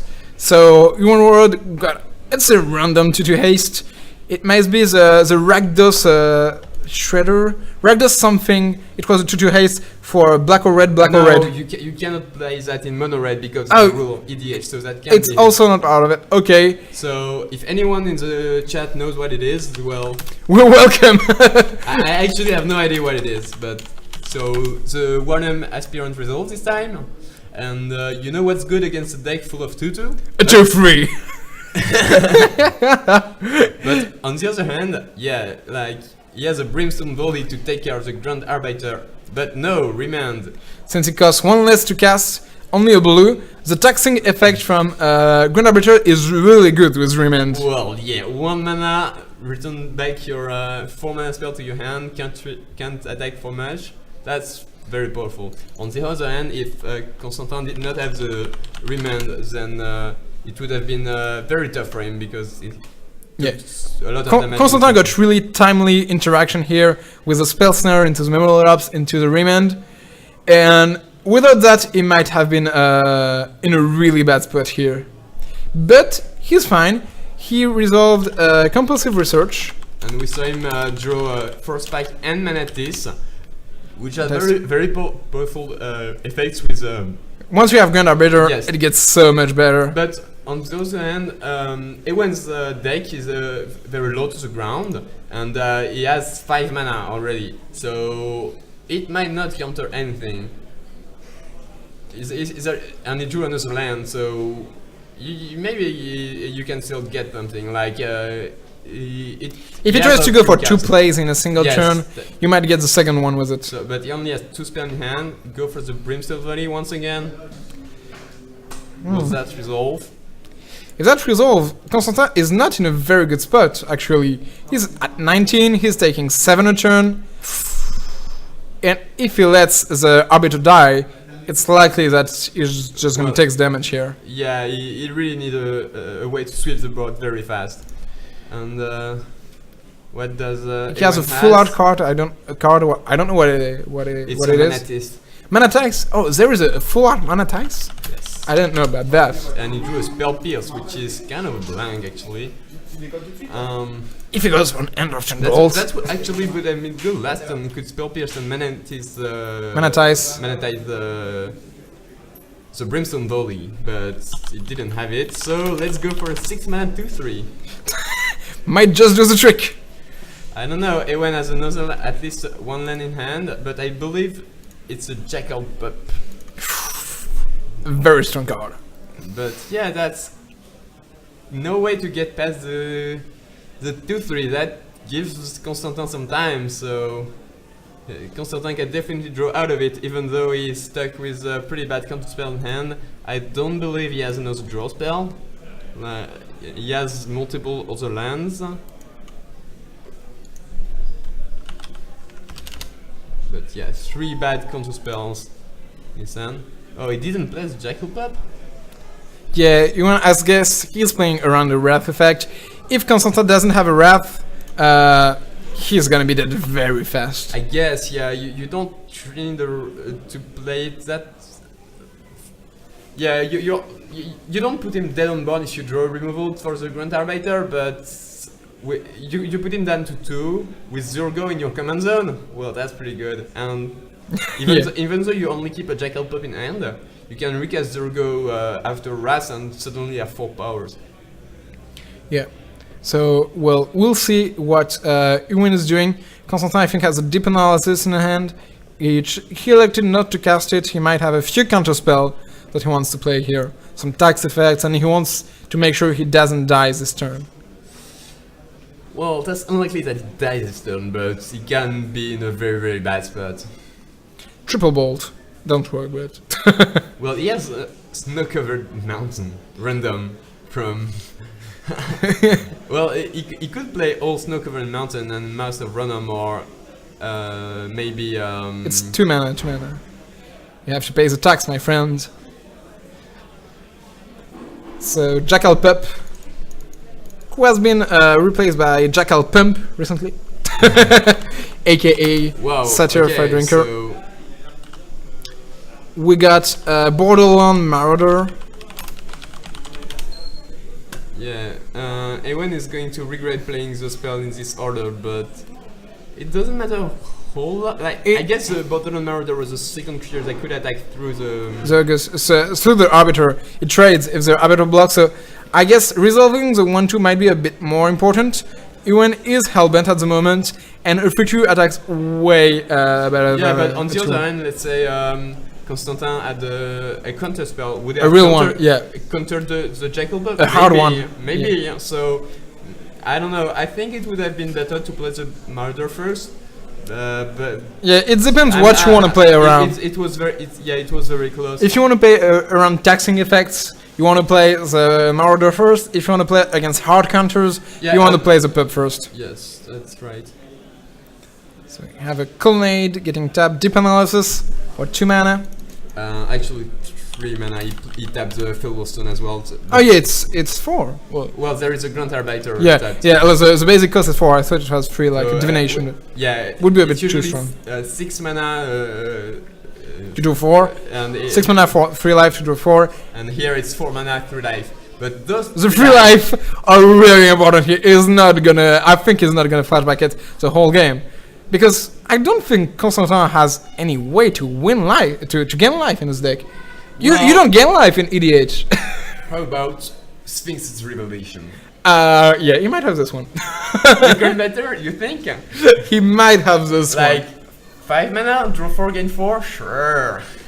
Oh, okay, yeah, it's true. But it might be one of his only ways to gain life. Yeah, that's true. He doesn't have kitchen things. No, you don't, but maybe there are some other cards that have incidental life gain. Like, it's not unreasonable to play Batterskull with Stoneforge Mystic. It's not that common, but it's a package. Well, you have to. Batterskull is not that great in EDH, and you have to only 1 Stoneforge Mystic for the 1 Batterskull. So more card draw. Thirst for knowledge, and he can still cast a Wrath effect. Well, yeah, but he didn't seem to have found one. Yeah, he's searching really hard. He's going through a lot of his deck right now. He did find Council Judgment though, so he has that. Is that going? Yeah. And he also has. 3 mana. Oh, no. Yeah, he found the Supreme Verdict. He drew the Supreme Verdict, so. Ewan is in a very bad spot now because Constantin has an excluding hand as well, and Ewan is out of guard, so it will not be super hard for Constantin to stabilize from here. But what was that? Was that a chain reaction? Your reaction was really interesting. I believe that's what I see, because that art is kind of... Nah, that shouldn't be it, because... Yeah, it cannot be in his deck. Well, that's... Oh, I see what it is. What is it? It's the sorceries that put a 7/1 ace token that you sacrifice at the end of turn. What's his name? Do you have any clue? I have no idea what's his name. It's in Zendikar. Okay, I search that with an advanced search. Sorcery, where Zendikar? He can dash. He can also dash the Zurgo, attack for 9. No? Yeah, that might do the trick, right? If and that. Okay, it got countered. No. What I don't know. Oh no, that's not that. I guess That's a blast to the face. Yeah, it was a blast that... No! The 7-1 was here and it killed his opponent. And I guess the dashing was 4 mana. Oh, right. The dashing was 4 mana, so yes. he lacked 1 mana to dash it and kill Constantin. But you Okay. still put Constantin at 1. Yes, we got again because A1 is out of cards and Constantin has multiple good cards in hand, some way to deal with the Zurgo, an exclude to counter it on the way back, but I don't know, like... He will need a counter every single turn starting from now. Because he cannot really leave his shields down and play Arbiter, so he will die to Zurgo Dash plus any random card from Uwen's deck that is not... so many cards that wins the game for A1 right now, so... What is it? It's dashing Zurgo. 6 mana. Yes. 6 mana dashing Zurgo. Yeah, you still need a land to dash it again. So What was it? Exclude. So he drew a card. And Oh! Fire blast in the face! Oh! Spell pierce! Oh no, that's disheartening. So he had the exclude to counter the Zurgo, and then Ewan just drew the fire blast, but it was maybe a bit too hasty to cast it. No, It's really hard to play one spell like, pierce. Yes, do you want to play? There is only spell pierce that really punishes you from, I guess, miscalculation maybe. But on the other hand, Constantin really had to kill to counter the Zurgo, and you wanna fire blast. Yeah, you want to play when he's tapped low, so you cannot draw in response. Yes, you dig through time and everything. I don't know what was the play, but it was very close, and A1 got punished if he went for it, I believe. Yeah, because Zurgo is never coming back in this game. No, he's not it's coming back. what, 8 mana maybe to what cast is it? that? It's a haste creature. Or a blast to the face, I don't know. It's something that It's a red card? I think every turn, Constantin will face lethal. That will be his play, but he has Colonnade Mountain, but to to. days, pay 1, so... Okay, we have no clue what this is. Let's be honest. So I think he still have a Manatis, and he's gonna read. Wow, that doesn't sound good. No, listen to me.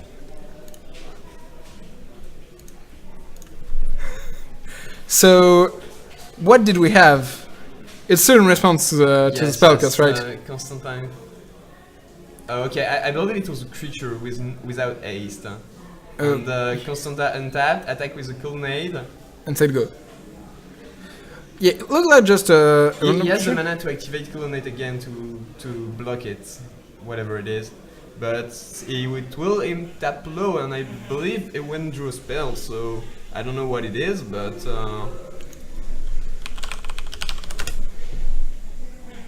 Oh! Oh! Okay, the card was Spell Shock when he's at 1. Okay, so Constantin's plan is to kill Ewan's just with lands. Yes. Just attack with land and win with this. He cannot cast any single spell outside, nothing. He cannot even stifle the trigger because it takes 2 from the stifle. I don't see any way out of it unless he has some way to gain life with lands. But there are some, but not that he will play. Yeah, I have no clue how he wins. I don't think he has. Well, unless it wins break for many turns and he gets there with a Colonnade. 5 more turns. And he can block with a Colonnade, so if it's a creature, it's not enough. When it's that 26, I believe. Yeah, we don't have the life points updated. There is a few things happening with our scorekeeper, it seems. Yes, from the stats you're right. Radiant Fountain, that would do it. But does it play Radiant Fountain? I don't think so. I don't think he does either, and even if he plays it, then he has to instantly cast a disenchant effect and then survive what's coming, which is not a given. My god, this spell shock is awesome. Here it's a complete lock on Constantin. It's way faster. Well, Ewan just needs to draw any card, any active card to win. And if he didn't, I guess it's just that he has a land in hand. Well, I guess a single creature doesn't do it yet because the Colonnade can both attack and block Constantin's enough mana for it. Oh yeah, he has Prismatic Lens as well, to make 1 more mana Yes. and block. So Ewan's need 2 creatures in a row. Yeah, just well, not even in a row. Like he has a lot of time. That's a pretty insane game. Yeah, successfully cast a spell means whenever the oracle text is whenever a player casts a spell, spell shock deals 2 damage to that player. Not successfully casting a spell means you cannot go through with the casting. As long as it goes on the stack, it's successfully casted. Yes, that's old wording that might be a bit disorientating, but Yeah, and there has never been a reprint of this card, so No. there is no errated version Yeah, that exists. That's not really the kind of magic wizard wants at the moment. An enchantment that does that. We have Eidolon of the Great Revel, but it's a creature, you can kill it, and there are ways around it. Just an enchantment that, nah. Yeah, this enchantment is pretty tough. You play a spell, you take 2, and that's it. Yeah, I've played against a mono red deck in EDH that plays that early. It's a nightmare to win through that. Like, Yeah. every time you do something, you take so much damage, and you cannot even race him. So, When it's going to 20, I think I will check on the life points. yeah.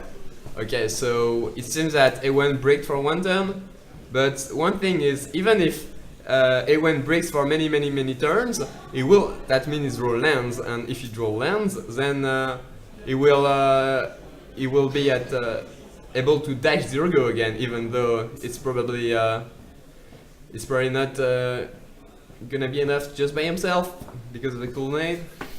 Yeah, let's not forget, if Ewan casts a spell, he takes 2 damage too, and that reduces Constant Clock by 1 turn. Okay, a creature, Prophetic Flame Speaker, that's lethal. Everything is lethal. Yes. Yeah, he's gonna say yes. Constant is just gonna say yes to every single thing Ewan does.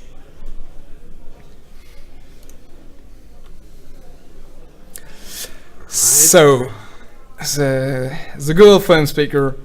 If Ewan, I think it's so it will be an even mana cost to dash the go. No, yeah, an even to cast him and uneven to just cast him. So if he has a land, I think he can cast Zergo on 7.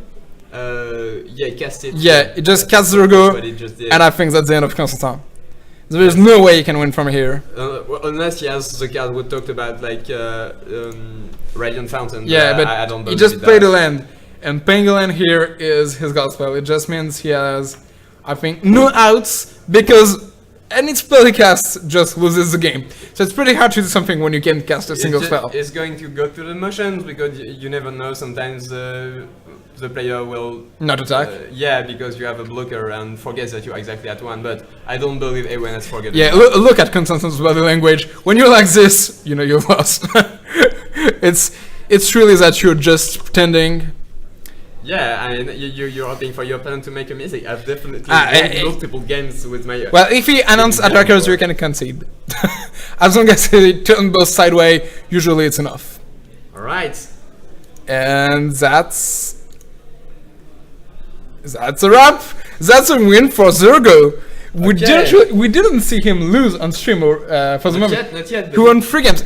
It's true that without a sideboard, preparing for mono red is not easy. Well, you need main deck hate. Mono red is not that good in EDH because the power level of the card drop really fast. So and you are at 30 life. That makes mono red not that good of a deck. But I guess if he has the right list and maybe it's just better than what we all thought it was. But it never really performed in EDH. Yeah, but it's true that the logic is here. If nobody has a hate main deck, since you don't have a sideboard, if you lose game 1 and you're behind, you're not gonna be ahead game 2.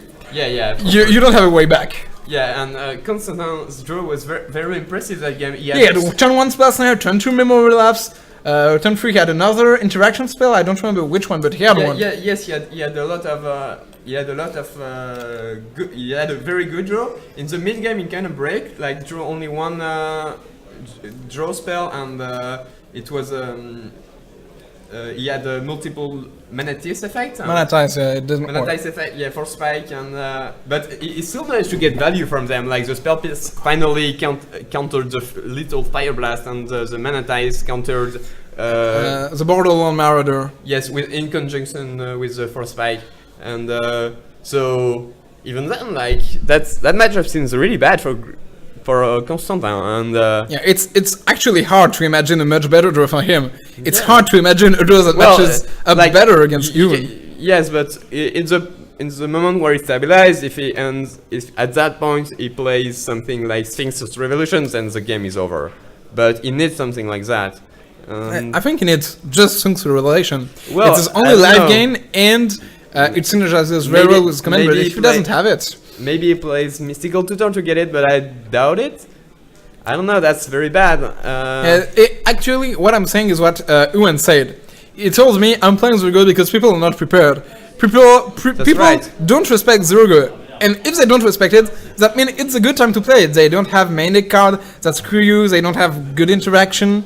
Yes, that's right. So you can play only 1 mana spells, I play tax. You don't care, you know, he plays Arbiter, I play only 1 mana card, so 1 and 2 mana card. So actually, It's a real... it's really interesting. Well, both time we saw Zurgo on camera, he was facing blue deck, blue control or prison deck for Teferi, which are a good matchup for him, but what is much less impressive about Zurgo is how it matches up against green decks, like against Marath, Like- Anafenza. Marat and Afenza, Gisand, those are very bad matchup for him. Well, he can still win. I believe he won against Titania in 2 rounds ago, but it is very tough, and this is not a control matchup that makes Zurgo not that popular in the metagame. It's more about the green deck. So if you face control deck all day, then Zurgo is a great choice. But sometimes you're gonna run into Lenovo elves all day, and not Your day is gonna be ruined. That's right. That's right.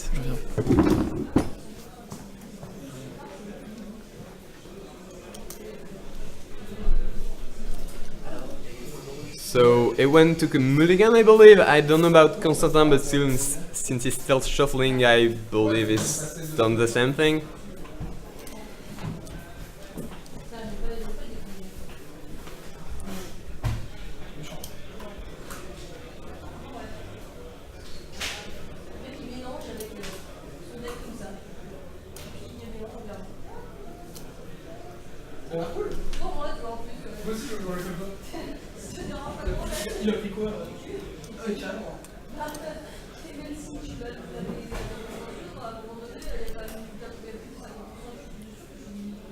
So here we seem to be ready to start, and that's an island for Constantin.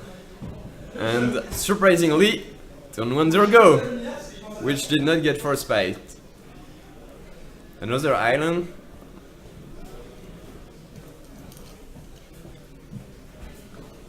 Two damage, get in there. Zurgo doing his job. What do we have here? Nothing, no 2-drop, that's... Sure. And we got Ust on the Zurgo, which will put him back in the command zone. Ewan doesn't want to draw it. And he goes to 33, but that doesn't really matter. Turn 3, Zurgo, outcasted. Again, miscalculation. Well, that's not a good start for Ewan. I don't know what he has in hand. He has spells, but... So, yeah, what happened? Zurgo was dealt with. Okay. Ewan didn't play any other spell just yet. On 3 recasted Zurgo and got countered, so... He only played Zurgo twice this game, and this Kelden Champion, right? Warrior. something like that. It has haste and does a lot of damage. When the Manatize is welcome here. Manatice, yeah. Kelden Champion. 4 mana, 3/2 haste, echo, and Yeah, Yes. it dealt 6. yeah, 3 damage when it comes into play. So that Manatice was great for Constantin. Yeah, he really, I think he has a big shot in this game. He decides to not cast his Arbiter. So it means he has some counter spell. So that's even though last game was a pretty good start from Constantin, Ewen managed to get a few creatures through the counter spell early, and that means Constantin took a lot of damage from that. And here we have 5 mana Zergo. It's 5 mana 2/2. It's not the best, but it's here. It's not the best, but it's still a very real threat. Wow. Pink life. Well, I guess when you're not 30. So there is Tumbled Berserker, Yes. Char, and another red card I didn't really see. Well, he doesn't have a Lightning Elix in his deck to go with the Char. But Yeah, is that some direct damage? But it looks like Ewan is not really running on gas. He has he mulligans. The Char is good though, because it means that Constantin cannot really Play Arbiter. play Arbiter and to stab the 2/2 and unless he has a counter spell. It's actually pretty easy to protect Grunt Arbiter because of the reduction of the mana. So Dust Bowl, not truly useful against Zurgo. well, I would assume he plays Mutavolt and Mishra's Factory and cards like that. So True. So Constant goes for the Arbiter in the end. He knows it can get charged, but he is likely fine with it or has a counter. yeah, I'm pretty sure he has a counter spell. You wouldn't just run into it, otherwise, well, your opponent doesn't have much else to play instead, and probably would waste the mana. So okay. I think he doesn't Maybe? really care about his commander taking some damage and taking 2 a turn. Well, maybe he just doesn't have anything to play. That would be a good reason. So he could recast it on the following turn, but on this turn, does this resolve? Yeah, he was aware of it, so he likely has what it takes to really counter it. He cannot Snapcaster Manatize. No, He needed to Snapcaster before, if he wanted to do it, or to Yes. offer it, he needed to Snapcaster before the Grand Arbiter dies, give flashback to Manatize. At least, Ewan would not have been able to play the Stumbled Berserker with Manatize mana up. But But Constantin yes. kinda screwed it up here, I think. Yeah. So he can at least like play that sorcery speed and flashback Gitexen prob to draw cards if he doesn't have a whole lot to do. He just played a Mindstone though. So if he keeps mana up, he probably has something. So it will be a sorceress with Snapcaster. How did he deal with Zurgo originally? He used Oust. And It doesn't work at instant speed, right? Yeah. Yeah, and Ewen chose to put it back in the command zone.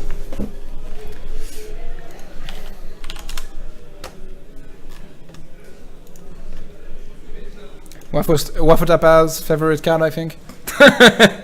He played it in Modern a few times. Yes, but think twice, man. Think twice, sure, think yeah. twice. Could be number 1. It's just not close. Like, And would you rather play Ancestral Recall or Think Twice? think twice, of Yeah, course. for sure. Every day, all day, every day, think twice. Yeah, sure, it doesn't get mental misstep, man. And you have to, if you waste a counter on it, you have to counter it twice. And if your opponent Even discards it, well, you still got flashback. Yes, that's way better than Ancestral Recall. So much right? better. So what did he play? A Fire Cat, something? Yes, that's a Fire Cat. It's a 7-1. I think it's a Scourge. Scourge one. Well, yeah, I don't think there are many Fire Blistering Fire Cats. That's some blast from the past. Yeah, 5 mana. 7-1 hurts, definitely. But Constantin can eat up his mana a bit weirdly if you wanted to have white mana. Well, I assume he doesn't have any white spell in hand, and you might as well keep basics on tap because let's say he wants to keep 2 blue up. Yeah, and, for Wasteland. If he plays Wasteland, which I assume he probably does.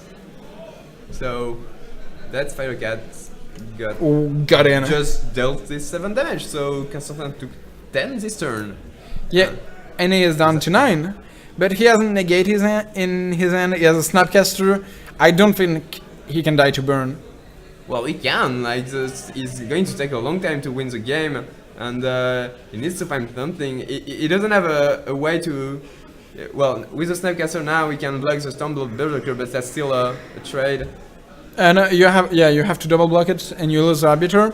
But he did go with the Snapcaster Oost, which means Yuan will have Oh yeah, that's very good.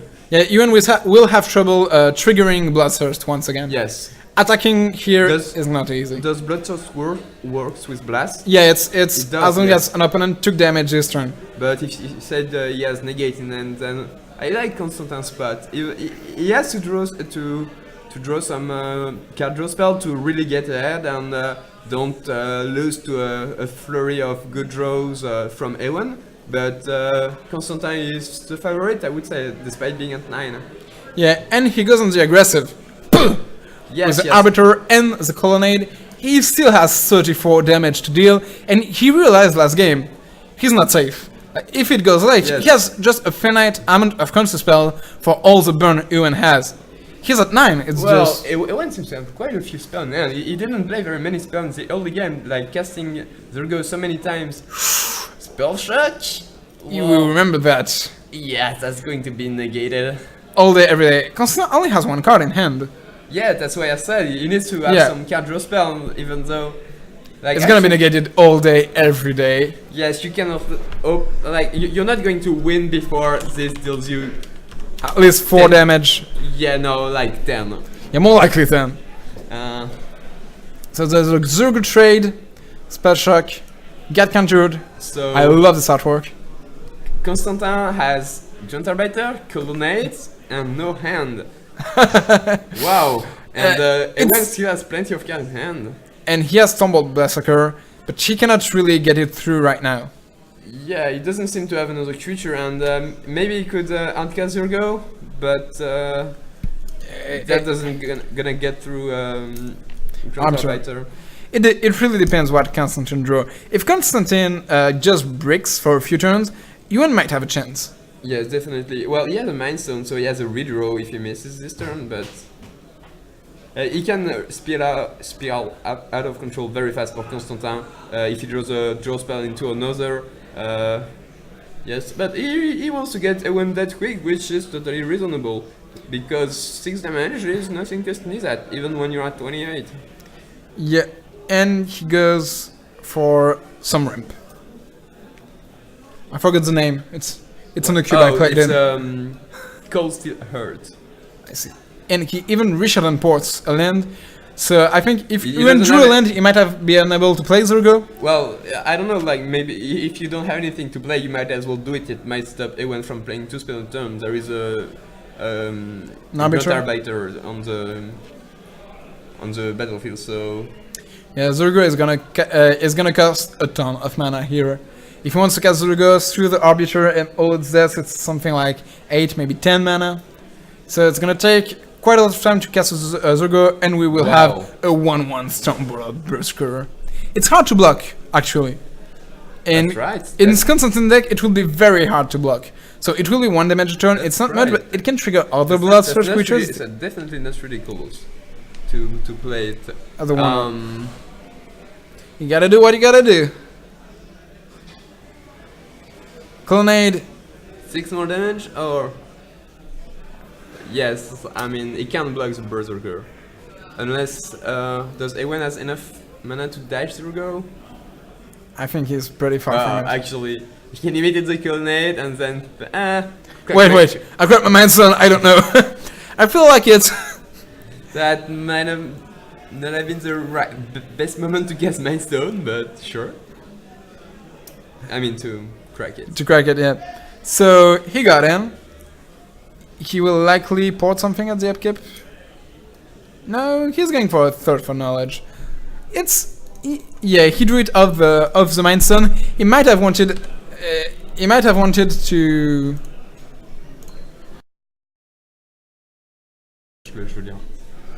Okay. So he might have it. It has menace. It's a new keyword for Magic yeah, Origins. Right. It's 1/1 Bloodthirst through menace. It's Okay. very clean now. Yes, so I was wondering if he still had that ability when not being Bloodthirst. Yeah, But it's he does. It just has menace So and that's why Bloodthirst. it makes sense for Ewan to cast it. Otherwise, it. Yeah, otherwise it's really not good, but it already has it when it. No, it still doesn't raise the 6 mana return from Constantin, but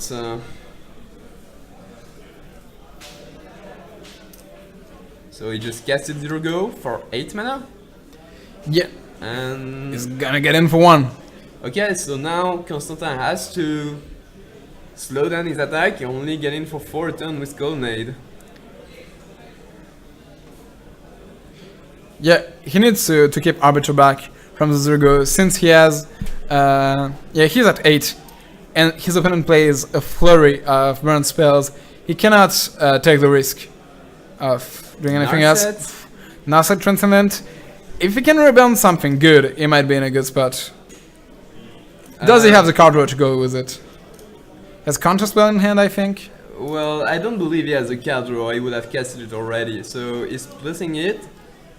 And what did he draw? I believe he revealed it instead of just looking at it, and it put it back on top. So that was probably a land.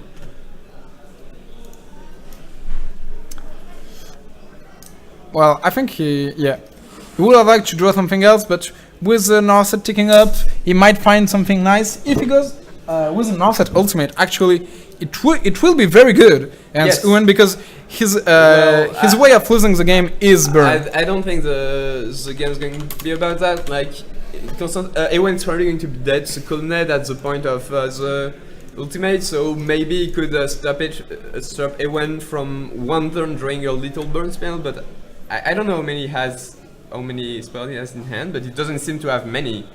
So I don't know. We'll see, I guess. So what's happening?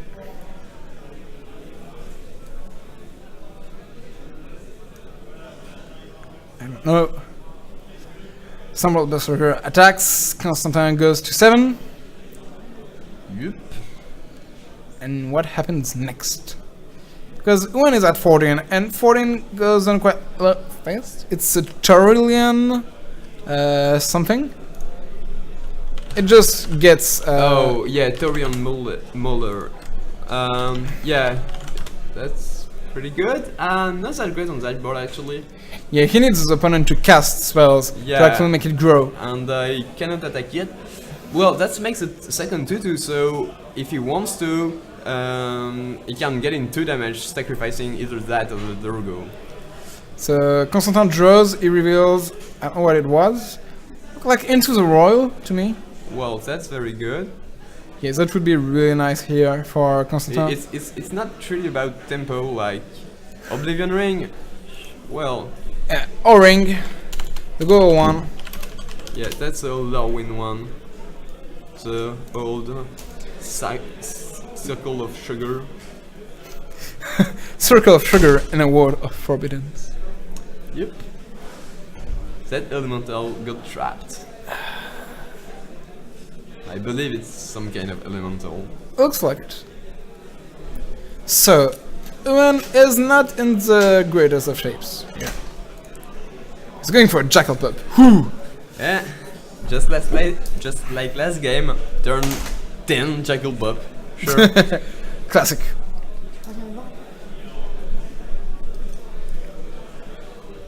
And the mountain, and you can go. End of turn. Constantin has some effects. Looks like 3 mana.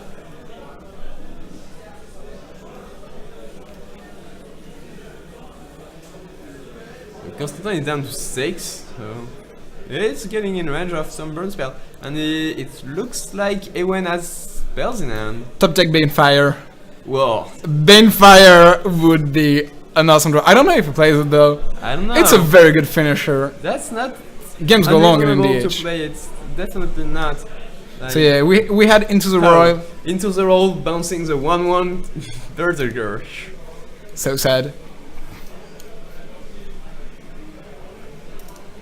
But now, like, if Constantin doesn't have something to stop Ewen from attacking with a 2/2, he can play he can attack with both. Yeah, Oh no, because actually, if you attack with both and have to triggers Bloodthirst, yeah. then he will block the Jackal Pup, which will do Deal to damage. Ewen, and A1 will go to 6 if Constantin attacks with Colonnade this turn, so he would be dead on the swing back from Colonnade. And I believe Constantin also played Mishra's Factory, so that's It's another very, attacker very good. with lands. Also another attacker and a 3/3 when you block. So I believe Constantin has it, unless A1 is slow rolling some bonus spells and is able to kill Constantin with that. Yeah, it's pretty grim here for Ewan. He didn't have the best of start. Like turn 1 Zergo into turn 3 Zergo is not really where you want to be with his deck. You? He has at least one mountain in hand. But yeah, with Zergo you want to play your mountain, like you don't want to slow roll your mountain if you have 3 mountains in hand, so and I'm pretty sure it's those spells. I don't know what they are though, maybe he just cannot cast them on this board, if they're, like if it's some, no, destroy an artifact would still do enough to be cast. There are some mana rocks, or well, I guess there is a Mishra's Factory that is an artifact if it gets animated. Ewan is gonna block the Jackal Pup to Constantin is gonna block the Jackal Pup to put Ewan down to 4 and dead to the Colonnade swing. Right, so down to 4. Yeah, Constantin down to 4 as well. That's going to be a I think there's gonna be sort of a fight So- somewhere. When he's dead on board, there is not much he can do about it, and it I doesn't just have scope anything. CK. He scooped his card. So we got a game 3.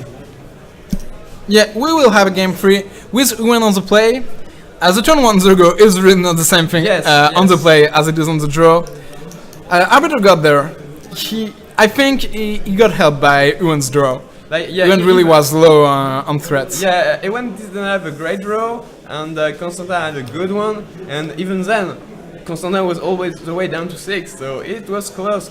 Without the Celestial Colonnade, like, If not, he would not have won. If it was an island, yeah, I believe. he was in trouble. Yes, the Celestial Colonnade is so much work. It's so hard to kill fast with that blue-white deck. Like, you don't have many kill cards, and even your kill cards, if you want to kill, it takes time. Like, if you draw, let's say, Elspeth Sun Champion, you need like 3-4 turns to get to the ultimate and kill it. So if you're already very low on life, then you can definitely be burned out before you can kill the opponent. Well, even though he's not gonna get through on the ground at that point, but hey. Very cool match. Definitely very cool match. High stakes. There is quite a bit to win at this tournament, and they're both playing for top 8. So winner is in, the loser is out, for sure. Also, if the winners will have should have a very good ranking at 7-1. And being on the play for Zergo kind of matters. Yes, that will matter a lot. Especially if there are multiple Yisen in the top 8. Like there have be up to 2, Yeah. I believe. And yeah, so that's He has some cheap removal though. We saw like Brimstone Yes, Ball and everything. but- He can handle the few mana creatures and just out-tempo him. yes, definitely, it can happen, but it's hard to out-tempo someone when you have to get them down from 30 life. Yeah. And yeah, that's... A 2-3 is also very good against Ewan's deck. There are also a couple Tassigo playing for top 8. It's another control deck, but that Tassigo's matchup against Zurgo seems way better. Like, you can actually have a 4-5 very early blocking all the 2-2s, and when you want to kill, you can kill much faster. It takes time to load up the graveyard in Tassiger, right? Well, it just so it's cool. yeah. Well, you just have one.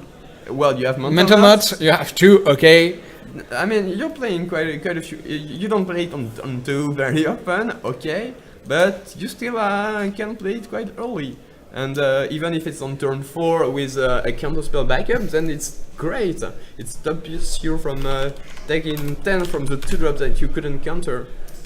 Or by the 2-drop, I mean Zurgo on turn 1, but hey. Yeah. So I'm already showing the 1-drop that will happen in this game. I wouldn't talk so fast. There are a few. What if he draws Goblin Guile? I believe he plays Goblin Guile. He didn't tell me he played it, but if he plays Jackal Pup, I don't think he doesn't play Goblin Guide. Yeah. At the same time, I don't know, he's well positioned to win in the long game against some decks. Also, like, if you have Zurgo and Jackal Pup on turn 1, which one do you play? I believe you play Jackal Pup, like, in this matchup. Because you care less if Zurgo gets countered, because you can replay it multiple times. Yeah. But he might have Force Spike, it's true. At 1 mana to counter on the next turn. I mean, on the play or... Yeah, the one you're sure to make later, it. like if you play a 2-drop on turn 2 and play the Jackal Pup on turn 4, for example, or the Zurgo. Yeah. So players are taking the mulligans, looks like. Constantin is really thinking it through. Ewen doesn't have many lands, that's why he is. Yeah, he mulligans 5 cards. So he will draw 4. That's how mulligan works in Duel Commander. You can take some cards out and then draw 1 less. So if you take 5 out of your hand, you draw 4 cards. I think when he was searching for lands, he might have kept a few threats. Constantin was happy with his mulligan, went down to 6, it looks like. Yes, he actually... Okay, so... Ewen took a mulligan to 6 and he's thinking about going to 5. That's not good. Yeah, he is going to 5. He has a mountain in hand, but he's taking the risk. Can't lose, right? Yeah, can't lose. Mountain, Zurgo, on the play. You have mountain into Zurgo. I'll be showing their phrase for a second because... Ewen is on the move to 5, so he's gonna need to have a really good draw that takes Constantin... and put him on the back foot very fast. Because we see all the people you see here on the webcam are top 8 competitors. Well, not all of them, but I think the 3 you see. I know. Benjamin in the middle is the one we featured earlier that was playing Prosh. But two of them. Yes, 2 of the 3. We have Lori on the left playing Marat, and on the right it was Moondust playing Yisan. They both drew this round and will most likely be in top 8. So in Constantin hands, I see Ancestral Vision, Jace. Ancestral Vision is actually pretty good here because he will be able to weather the storm in the first return, he has interaction, and he will need a way to reload once he has handled the first few threats. So I really like Ancestral Vision here. It's a very good turn 1 for him. He doesn't need much to handle the last card, since Ewen is on the mull to 5 on the play, but yes, he still needs something, because if Ewen has a great draw and he kind of breaks in the mid game, then he could lose in the mid to early late game, definitely. Yeah, and it helps him find a Wrath effect if he needs it. Zurgo attacks. 1M Aspirant. Pretty good start.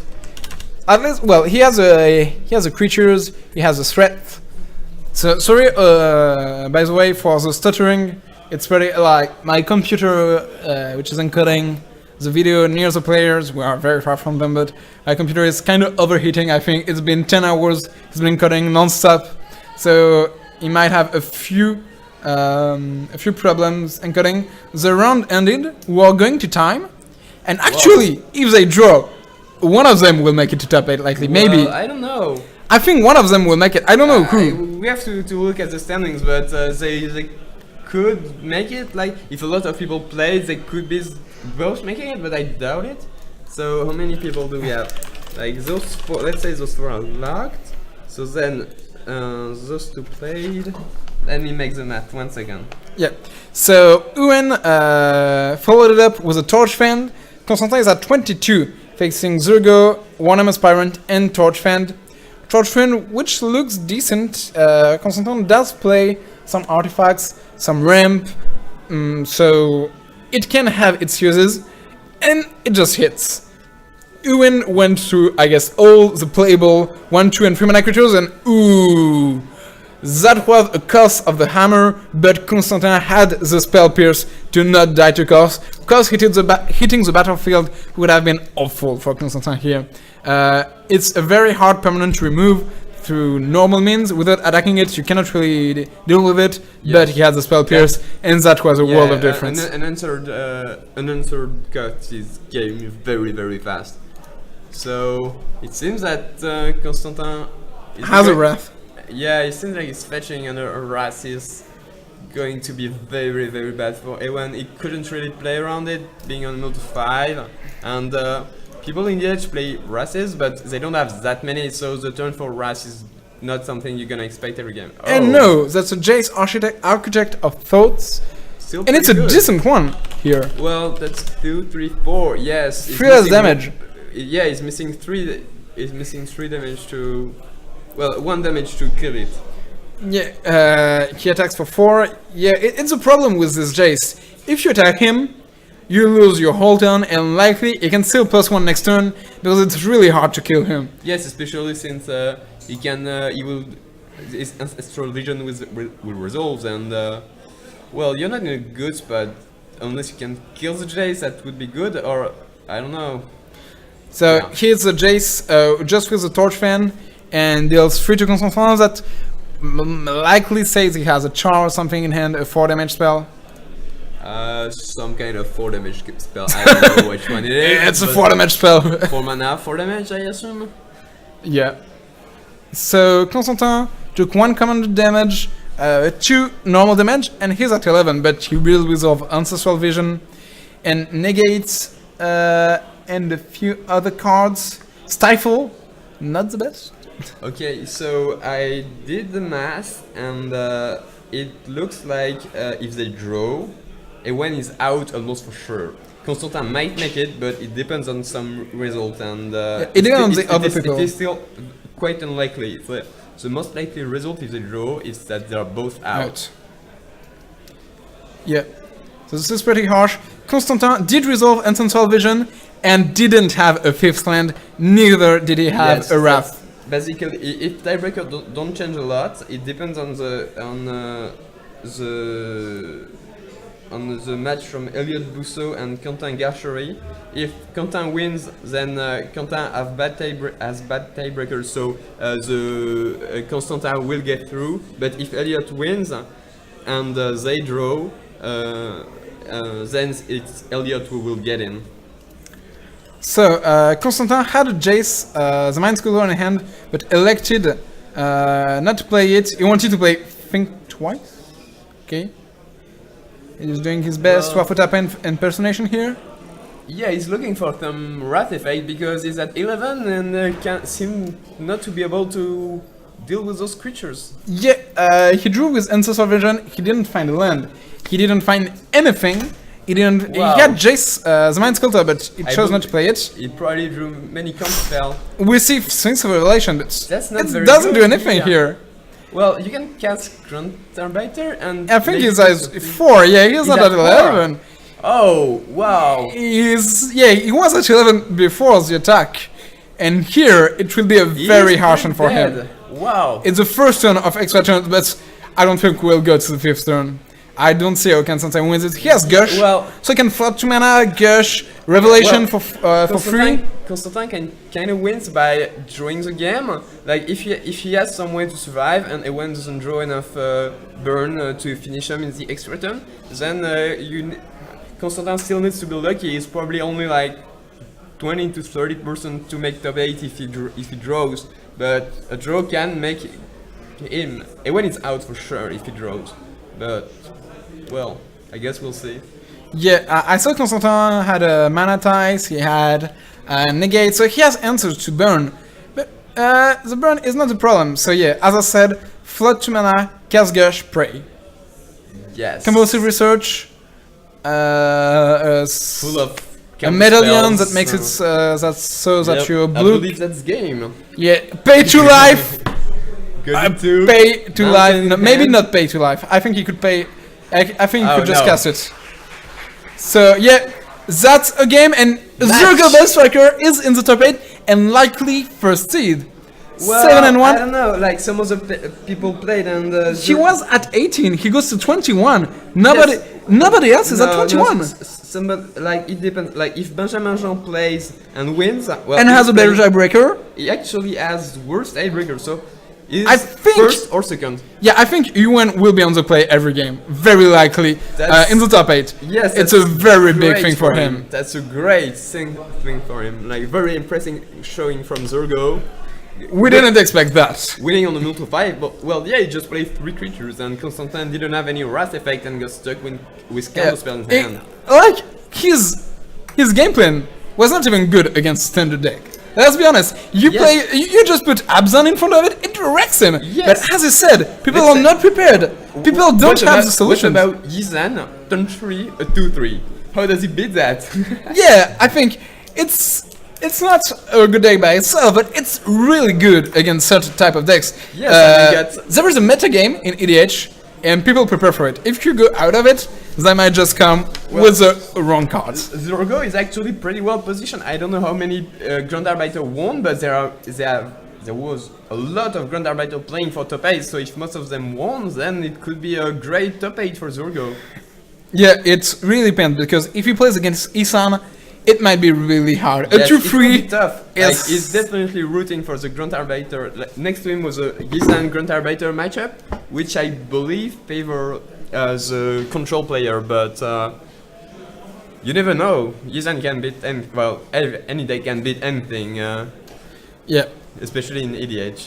There are not many Yeah. very. Could you bring? unwinnable matchups. No, we already interviewed him last round. I think Okay. we will not have anything new to say, and he will prepare for top 8. We'll this. I think we'll take a short break until top 8 is announced.